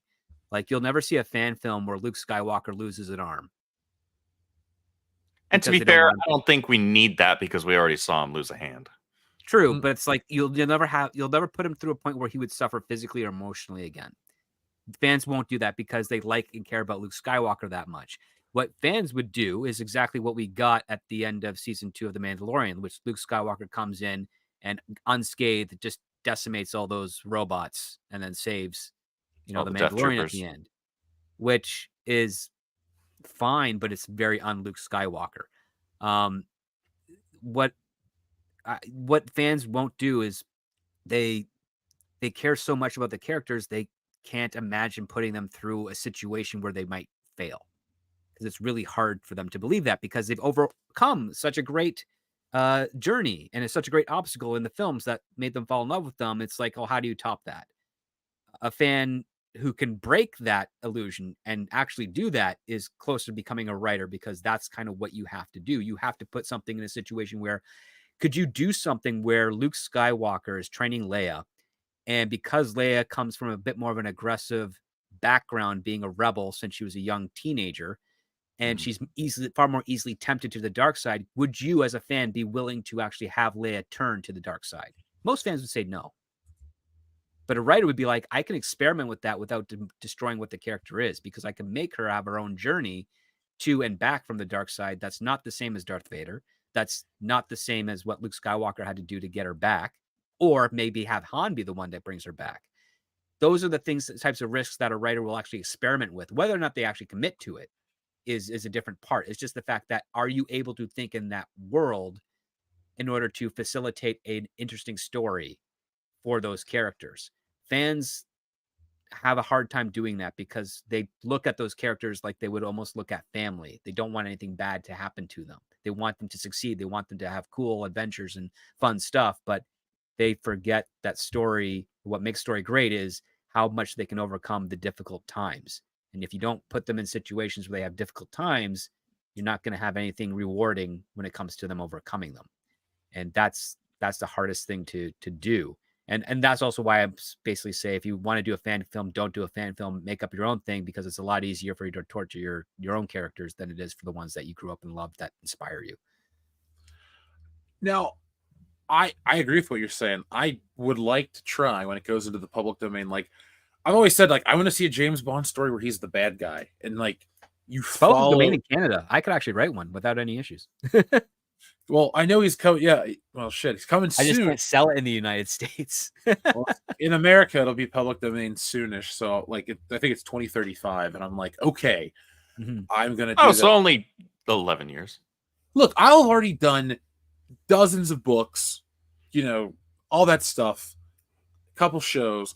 That'll be cool, but it'll be a hobby. It's like, look, now I can play with James Bond legally, like, and make money from the book. So, like, I would want to make him a bad guy. I think he's more interesting if, like, you write a story, because it's always or James Bond's the hero. I'd like to see one where it's like you'd have to really make it like where the British government's involved with something messed up, and his job, he's like stuck to do this thing. And I would like to follow that story, because you're watching him in a morally gray area of, yeah, James Bond's the hero, but James Bond's really not a hero. He's the hero of a story we're watching. He's the least bad guy in the series of events that's on screen. But he really is violent. Like, you watch him break people's necks, stab, shoot, anything to protect himself. That's his job. He's an assassin. He's not a hero. He's not this emotionally complex guy that Daniel Craig is. He's i.e. not a pussy. He's just a fucking cold dude who just goes and does, like, Golgo 13 is like an extremely hard-nosed version of James Bond. I want to see that. I want to take away the cool part that people like, you know, maybe have darker quips, but have less of them. That's how I want to do it. And if he doesn't, you know, if he comes off looking bad, or if you expose what you like about Bond is actually a flaw, oh well, but it's always been there. But I think that's the, like, last interesting James Bond story. How many times can you save the world from a space laser, or a stolen government identity list, or counterfeiters, or, you know, have him take out a politician in a foreign nation that's doing things that a lot of people would agree with, but it's going to cause a ripple effect of chaos and havoc throughout the region. That's what I'm talking about. Like, that's the kind of story I want to tell. Like, Bond is sent to, like, kill somebody to do something like that, and the whole movie is just like, man, James Bond is like the bad guy. Hell, I might even want, like, Felix to be like, well, he's dead now, but, like, my Felix would be like, hey, you need to, like, super low because even you crossed the line or something. I don't know. It'd be kind of cool to see. And then you could follow, like, the trail up of, like, who actually orchestrated it and stuff. Yeah, because take a look at some examples in South America. You've got that one guy in Argentina who just pretty much cut like 2/3 of the government out. And he's going to have a peak. And then statistically, when other countries have done this before, there's been a really bad decline, but he might be able to recover from it a lot better than others because he seems to be smart enough to learn from their mistakes. But if he does pull that off successfully, you could take that as a parallel and be like, yeah, the British government, even the CIA, and probably some other spy agencies would all be like,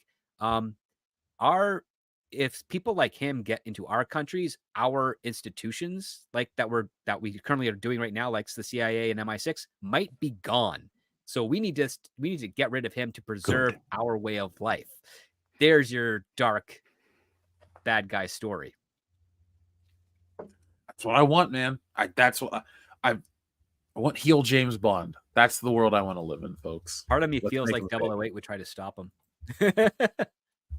I would, you know what? I'd actually like to see Bond kill another agent in that moment too, to protect himself or some shit. Like, I want to see James Bond do something morally that it's going to take many movies for the audience to get over. And that's what I want too. Like, I want them to commit to, like, none of this, like, it's different universes and code name shit. Like, every other Bond besides Craig is the same dude. Acknowledge it, accept it, and move on. I want to see, like, it take, like, hell, this actor that's playing James Bond might commit the shitty thing, and it might take till the next actor to come out and, you know, right the ship. I don't know, but I want to see something cool, and I want people talking about it. Not like the conversation around James Bond is, where's the black one? Where's the gay one? Where's the female one? James Bond's imperialistic and he's racist. James Bond is misogynistic and sexist. Those are the 5 conversations you can have. Hell, I should pull up 2 more. Is he outdated and let's see, xenophobic. There you go. The 007 reasons why James Bond is bad.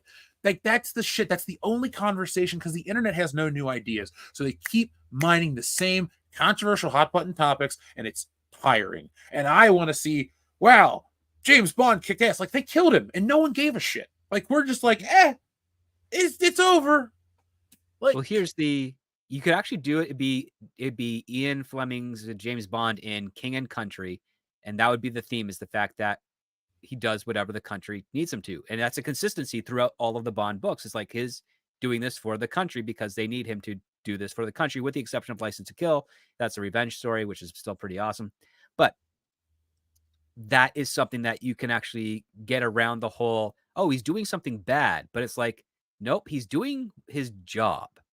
And that's the gray area that we haven't explored yet, is he's doing something objectively or morally bad, but it's still his job because he's getting the mission from MI6. He's getting his gear from Q Branch. He's getting assists from other spy agency countries to complete this mission.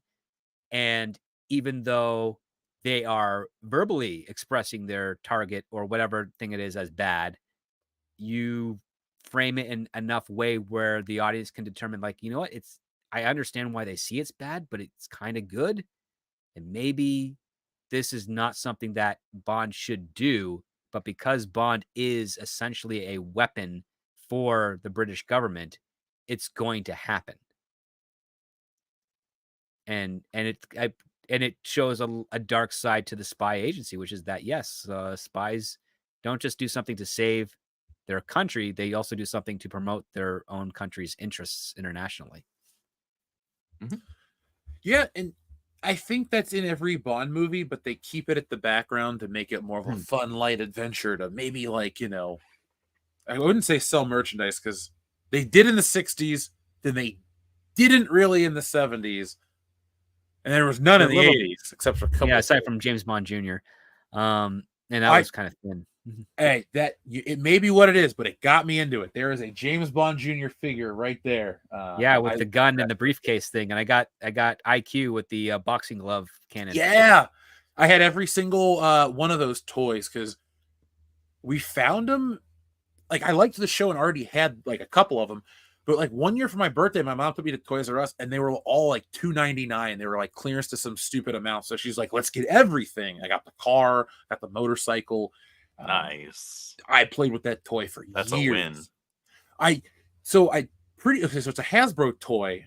So not Kenner, excuse me. But here in Cincinnati, we get a lot of old Kenner stuff or old toys. They had the production model of the scuba diving suit one. It was $2,000 or $1,200, but it's the actual either wood or wax sculpting. It's this tall, and it was fully painted. And I was like, if they had the original costume, I'd have pulled the trigger and bought like a production model of a toy for $2,000. That was my show as a kid. Inspector Gadget's the same thing. Those are I can't get enough of those shows. But we got some buttons to press, so we don't go on too much. We don't go like 10 hours. But here's the first one. Rick and Scott Steiner, let me welcome you back. Oh, Team 3D, you guys are out of your mind. Coming to Atlanta, Georgia, the place that the Steiner brothers got their start in professional wrestling. You guys are out of your mind, making it a table match, because tonight we're going to beat you at your own game. And after it's all said and done, you're going to be taking splinters out of your fat asses all night long, because you got some fat asses. The only chance you have no chance, but you had a chance, is that you can run lickety-split. Because you can't run because you got some fat asses. And after it's done, we're going to have a tailgate party for all my freaks out there in Atlanta, Georgia. You wanted some? Threats are part of wrestling, But you got to look at the person that's making the threats. This fat son of a bitch is challenged all of us, has been world champions before, been in this business 15, 20 years, and this fat son of a bitch is going to challenge us all out. Calm down, okay? All right? He's fat. I'm going to... about this. I don't care if he don't... I'll make him bleed. I love that clip. I love Scott Steiner. It's just Everything the that guy. he's fat. I'll make him bleed. I'm a big bad booty daddy. Wartooth 88, thank you again. Michael Myers versus Pinhead. Who wins? Probably Pinhead. Yeah. Pinhead's got a lot more supernatural shit going on. Yeah, Cenobite technology and all that. Yeah. Yeah, I think he takes it. People forget Michael Myers dies in these movies. Like, not every time they killed him off was he intended to come back. So, like, when they kill him in part 2, he's dead. Like, all it took was an explosion and some gas from a hospital. So that's not a supernatural But thing. then they decided they wanted to make another sequel. Yeah, well, thanks, Mustafa Akkad. But then you get Halloween 4 that undoes it, blah, blah, blah. But then when he's, like, killed in another movie, like in the newest one, they put him through a grinder and his head pops like a grape. So he's, like, fucking dead. Like, there's no way you can, like, resurrect when your brain matter melts and gets grinded up and then extruded and shit. He's dead. So I'm going to go Pinhead, because Pinhead is not an ethereal creature. I know Cenobites can die and shit, but, you know, I think he's even died. But look, Michael Myers can be taken down by Jamie Lee Curtis. Yeah. He's not There that it is. imposing. The thing is about Michael Myers, too. People mistake Michael Myers for Jason because Jason has the supernatural abilities and can do crazy over-the-top shit. Michael Myers may have very violent kills at times that require superhuman strength. But overall, Michael Myers, to survive a Halloween film, just requires a little bit of vigilance and good timing. Now, I understand good timing is not always your choice, but the vigilance can help, because had Annie paid attention for any moment of time in the first Halloween movie, instead of thinking about getting some from Paul, she would realize my car door was locked. I went back to get my keys. My car door is unlocked. Had she taken the 5 seconds to think about it instead of getting some dick, she could have walked away, and Michael Myers would just be sitting in the back of some car, fogging up the windows, looking like an asshole. He's just a guy in a rubber mask, and that's why I love those movies, because if you overanalyze them, they're funny and ridiculous. But if you really watch them like I do, they're great experiences. So Halloween's my favorite horror movie, and I love to talk about it, as you can tell. Wartooth 88 says, opinion on Reign of Fire 2. I haven't seen one. I've never seen it. It doesn't exist. Never heard of one. There's not a sequel to that movie. I know, I love that movie. The first one, I own it for all of its faults, but I also just love dragons. It's not a thing. Unless something was announced that I have not heard of. What is your favorite fictional dragon, and why is it the Dragon Zord? That's not fair. That's not a real dragon. I know, it's a Zord. But in Japan, it has, like, feelings and stuff. It's like a god. It's a god that takes mechanical form, just like the dinosaurs and the Zoo Ranger take mechanical form. Yeah, the Megazord talks to them in the Japanese version. Like, they get sent to heaven, and, like, the things are up there, and it's called Daijujin. Yeah. And then the Dragon Zord is called Dragon Caesar. And I don't speak Japanese. And I don't, oh yeah, folks, we are doing the Japan trip. That's not some joke. The tickets go on sale this week for Star Wars Celebration Japan. So I am going to acquire said tickets. And then the road to Japan starts this week. So join us on our year-long build to Star Wars Celebration in Japan, Tokyo, 2025. We're putting the world in world-class bullshitters. So watch us as we take our channel to 200K, to millions. I want the gold button. I'm not a selfish man. I'm not a greedy man, but I want a gold button, and I'm going to make it happen. Deserve a gold button. Yes. I'm going to take that gold button. You take that gold button. And I'm going to shine it up real fat asses. nice. I'm going to shine it up real nice. I'm going to put it right here on, by the time that gold button comes, we won't be here anymore. We'll be in a bigger location. But the wall behind me will feature a gold play button. I got to go into storage and get the silver play button. I love Back to the Future, but Marty McFly is occupying some prime real estate, and I think we need the play button over here to show WCBS is a serious contender. But we have another super chat from our friend Wartooth88, and then we're going to get ready to close this bad boy out and watch X-Men in a couple of hours. I'm going to sleep first because I was up till 5 a.m. yesterday. So your boy is tired. Me too. Wartooth88 says, after Sean Connery, Dalton was best Bond. Fight me. Dalton is a good James Bond, but, like, I wouldn't say he's the best after Connery. Well, he's the best. He's very authentic to the novel version of the Bond. Yeah. But best is subjective too, because if Wartooth would argue that Sean Connery is the best after, Connery's the best and Dalton's the second best. Connery is known to introduce elements to the James Bond character that were never there, and Ian Fleming wrote them into the character after meeting Sean Connery after the first movie. The Scottish background was written into his heritage or something like that, and a few other things. So it's like, what I'm trying to get at is, if you think the movie version is the superior version over the thing that's truer to the book, well, I would argue, if that's the logic, I always say Brosnan and Connery are tied for me, because it's the same. It's like the most logical progression of like the 60s version to the 90s version. Of course, you had your 70s and 80s Bonds, but they definitely felt like their own things.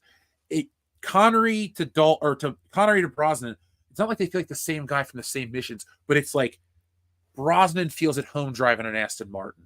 He feels cool using this gun. He feels right doing all the classic Bond stuff. He looks like the suave, debonair type Bond. He looks like James the part Bond better than anybody has ever played the character. Because he can like talk. He looks like the kind of guy that can talk his way into anything. Yep. Because he's there to like steal your shit. He's the bad guy. He looks like he could be the smooth talker. Yeah, he was. He's got the highest body kill count in these movies too. Like, for everyone that says Brosnan's the weakest one, he's the one that has the most kills. So, also the era in which his films were coming out, just the high octane, heavy action, comparatively. Yeah, those were the superhero movies of the day, though. Like, those were the big event. Like, in the 90s, what other characters were we following that many times through an adventure? Because we got 3 Bonds in the 90s. And they really picked up in the end, and Craig slowed them down for other reasons, but like they were on a path that they could have continued the every other year James Bond, and they weren't slowing down. That's the misnomer that people think, oh, Brosnan's movies failed, that's why they got rid of him. No, Brosnan's movies continued to make more money, with I think Die Another Day being the most successful Bond movie ever before adjusting for inflation, which would be Thunderball still. Like, so the myth of him being this terrible Bond from his bad movies, no, that's what was popular at the time. We've evolved, like go back and watch Too Fast, Too Furious, a movie from the same era. Some of those design traits and qualities that we hate were just the standard norm back then. That was that's the era that we were working with. Yeah. But if you look past that stuff, Brosnan's Bond brings it all the elements, the suave nature for the ladies, the kick-ass action scenes, like. He's also one of the few Bonds that can get away with, like, and I don't mean this in a mean way, but like he'll fight like Xenia Onatopp. It's not like a mean-spirited like fight when he fights a woman. It's not like he's like slapping somebody around or this or that. It's like his Bond can do everything because he's not like some cold guy. He's kind of like fun while he's doing the stuff that he has to do. He just encapsulates. He's having a good time like Connery was, because if you watch Connery's movies, he's like not literally laughing his way through these scenes, but he's not like this stern guy. He's a joke every couple of scenes. He doesn't take life seriously because he could die at any moment. Yeah, but he's great at what he does. Yeah, and when a woman asks him something to hand her something to wear, he gives her shoes. Yes. I like Fiona Volpe. Thunderball has the best looking Bond women. Folks in the chat, let me know what Bond film has the best looking Bond girls. It's late. We're gonna say that question. It's May. We can ask those questions. Happy May, everybody. Yeah, we're gonna celebrate the 5th month by doing exactly what we do, but better. So we'll be here next week. Wartooth 88 says, Sun Tzu says, "Man with hand in pocket all day feel cocky." What the shit? I love those kind of fake Confucius style poem sayings and stuff. Those are fun. Parables and sayings, yeah. Lil Chad in the chat says Brosnan in some ways is better than Connery. Ooh, that's a fight I would take up, because the arguments could be made. I will say this though. Pierce Brosnan never went in half-assed. Sean Connery did. You can watch 2 Bond movies where he is phoning it in. The passion was there. And like, if you want to just take that first, that's be like my first shot. It's like Connery phoned in Diamonds Are Forever and You Only Live Twice. He was burnt out and he was doing the next one for a paycheck. Brosnan never did that. Like, I actually care if an actor cares. Because, like, when I watch Return of the Jedi, I can tell Harrison Ford doesn't want to be there. He's probably as fucked up as Carrie Fisher, and they're just reacting to shit. Mm-hmm. It shows. So, you know, that's important to me. Yes, we do, TLJ Screwjob. So, guys, is there anything else you'd like to say before we go? Other than it's been fun as always. It was great to be back. I'm glad we had the show again. I am missed too. y'all last week. Yeah, my week definitely felt lesser because of it. And the audience was very happy to have us back. Thank you for all the messages, all the super chats. We appreciate you guys. You're really helping WCBS go for the gold. You know, it's an Olympic year. Who knows where we're going to end up. But be on the lookout for all of our new shows and content we're bringing you.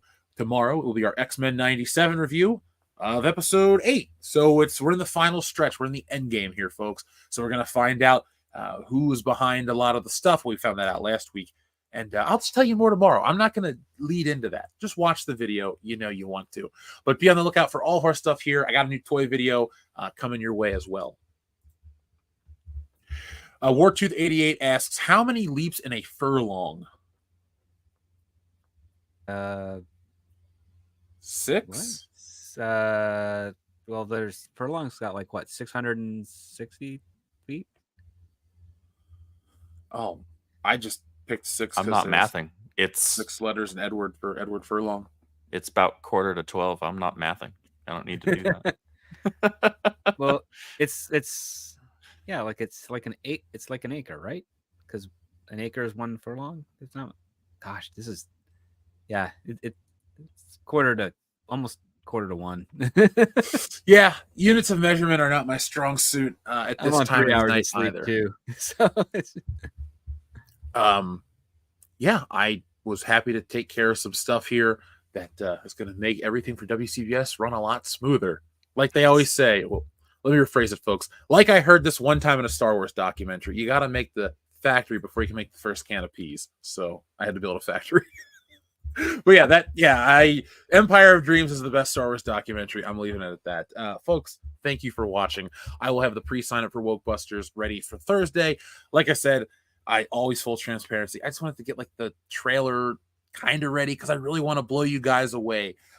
It has taken this long to do this book. You've been on this journey with me the entire time. I need to document the journey more because I like to bring you guys a finished thing, but I don't realize how much you like to go on the journey with me. So moving forward, we're going on every journey together. The trip to Japan will be a step that we all take together.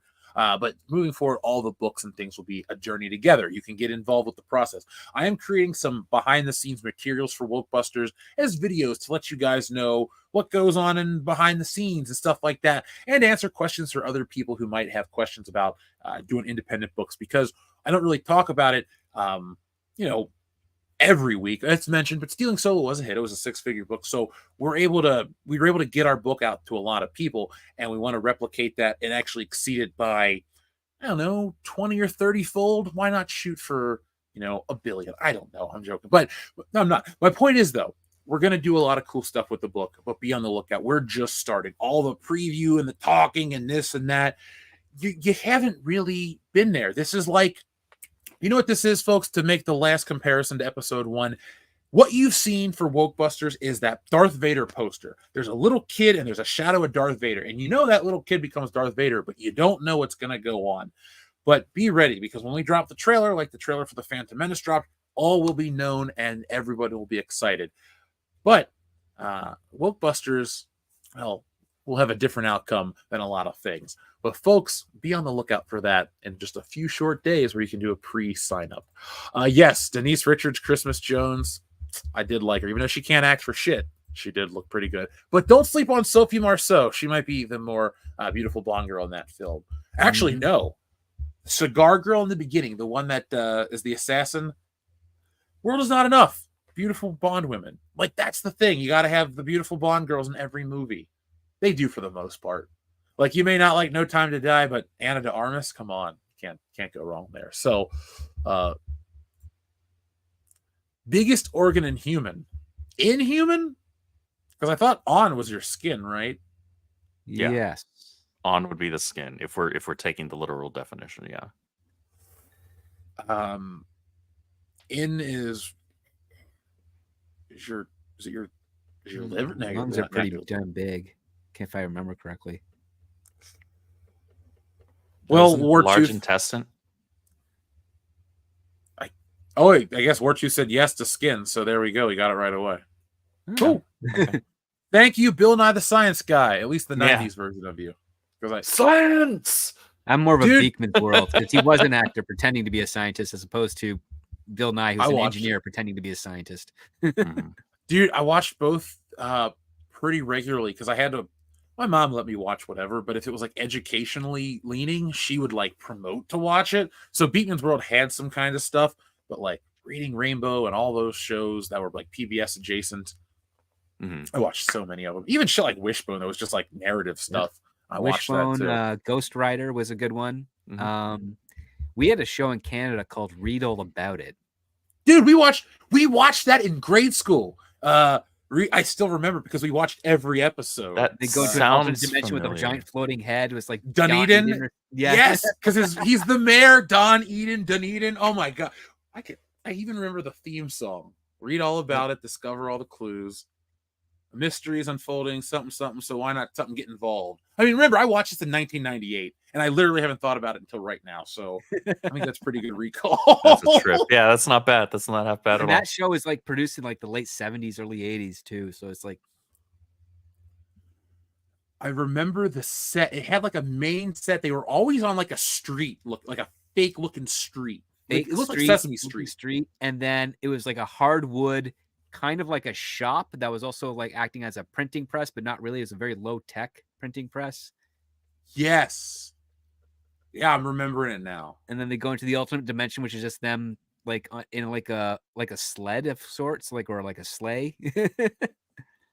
And it was really trippy, like an old Doctor Who episode, like those Yep. kind of effects. Yeah, we watched it for sure. Like I said, I'm remembering I everything just about can't it. remember how it ends. Like it was so long ago. They go to that dimension. They defeat They him, do. but isn't there a second season of it though? Like, isn't there more to it? Like he comes back. Maybe that's a show that needs to be. I'm pretty sure all the episodes are on YouTube somewhere. But that's a show that's a good show for kids to learn from. I mean, and you know, if you want to ever do a remaster of that, there you go, shot on videotape. But The Canadian government's gonna put like $500,000 to remaster Read All About It into 4K. God, if they did, that'd be crazy. But no, they wouldn't do that. Actually, CBC, which has a lot of stuff, they'll never remaster or reformat their shows. They have all the raw footage, a lot of stuff on film. They just never do it because they'll never, even though they get billions of dollars from the Canadian government, they don't get anything that they can allocate to that program. And so one day maybe I will make hundreds of millions of dollars. So I'll just buy the rights from them and then do it. Yeah, if you're gonna start buying up rights to obscure Canadian stuff, see if Nelvana or any of the cool animation stuff is out, or up for Yep. grabs. I know you're talking because Canada animated a lot of stuff in the 60s and 70s and Hell, they even animated most of Heavy Metal. Yep. So and voiced it too. John Candy dude. and Harold Ramis and all those guys worked on it. Eugene Well, Harold Levin. Ramis isn't Canadian, but he's worked on SCTV up here. Yeah. God, I love it. That's a 4K movie that's worth the purchase for the picture quality. It looks great. Mhm. Little Chad, I will read this before the super chat, and then we will go. Nothing was colder than when Brosnan shot Sophie Marceau in The World Is Not Enough. Yes, but I do think in Tomorrow Never Dies, when he's got the gun up to Dr. Kaufman's face, and he goes, "I'm just a professional doing a job, so am I." Bang! James Bond had never shot a dude in the face in any of the movies, like a point blank like that. Yeah. So that was like a shocker. And then the body just drops. You're like, oh shit, James Bond does dark shit. Mm-hmm. Well, after you kill Terry Hatcher, you better be taking a shot in the face. Yeah. Vincent, was it Vincent Schiavelli? That guy was in a ton of stuff.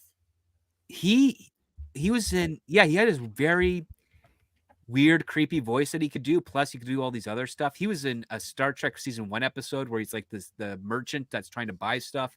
He worked with Tim Conway in Dorf on Golf, and he was hysterical in that as a caddy. He was in a lot of stuff.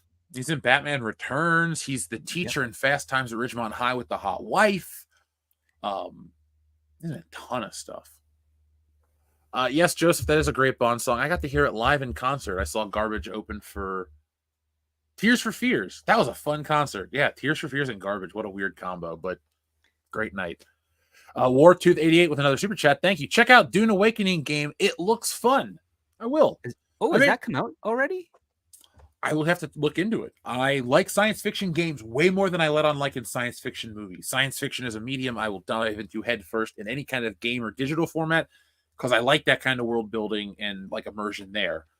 I don't like it in my films or I don't know, like a dense sci-fi book is like a death sentence to me. Maybe as a kid it was really hard to get through some of these things and I was just like, I don't know, burnt out at an early age. It happens. Yeah, because that's a survival game. So that's like Conan Exiles, but with Dune. And I liked Conan Exiles, so if it's on Steam, I might get that. I do want to treat myself to some stuff after Wokebusters, but I want to treat myself to a nice like PC only style old school game. Folks, if you got any recommendations for like PC classics that I should replay, let me know. Also, too, I have we're expanding the WCBS team. We need a team now to grow. We might have a team for the gaming channel. So you might get more of that with some auxiliary players to help just keep things going 24/7. So you guys want more, you'll get more. I think it is time to call this baby dead at 3:35 and change. So folks, thank you for watching. I'll be back on Thursday with another podcast, WCBS 400. We got some special stuff planned. I'm working on something big. So we'll have the X-Men video. We'll have some more stuff. We're working on the big retrospective for the Phantom Menace. And like I said, we want more fan engagement. All we got to do is hear from you guys. You can email us, worldclassbs@mail.com. If you're a patron, we would love to have you on the show. If you're at the specific tier, you can recommend topics. We make the stuff you guys want. All you got to do is ask. People aren't asking. They're just watching the stuff and commenting. And hey, we're here to entertain you guys, and that's all we need from that. Just thank you for being supportive on all the platforms. But if you'd like to control more of the show or be a part of it or, do more, tell us. We will happily do that. But folks, we are going to go and have a great night because it's late as hell and I need some sleep too. So until next time, folks, be smart, be safe, be cool, but always be excellent to each other. Dark. Finkel is Einhorn. Einhorn is a man. Oh my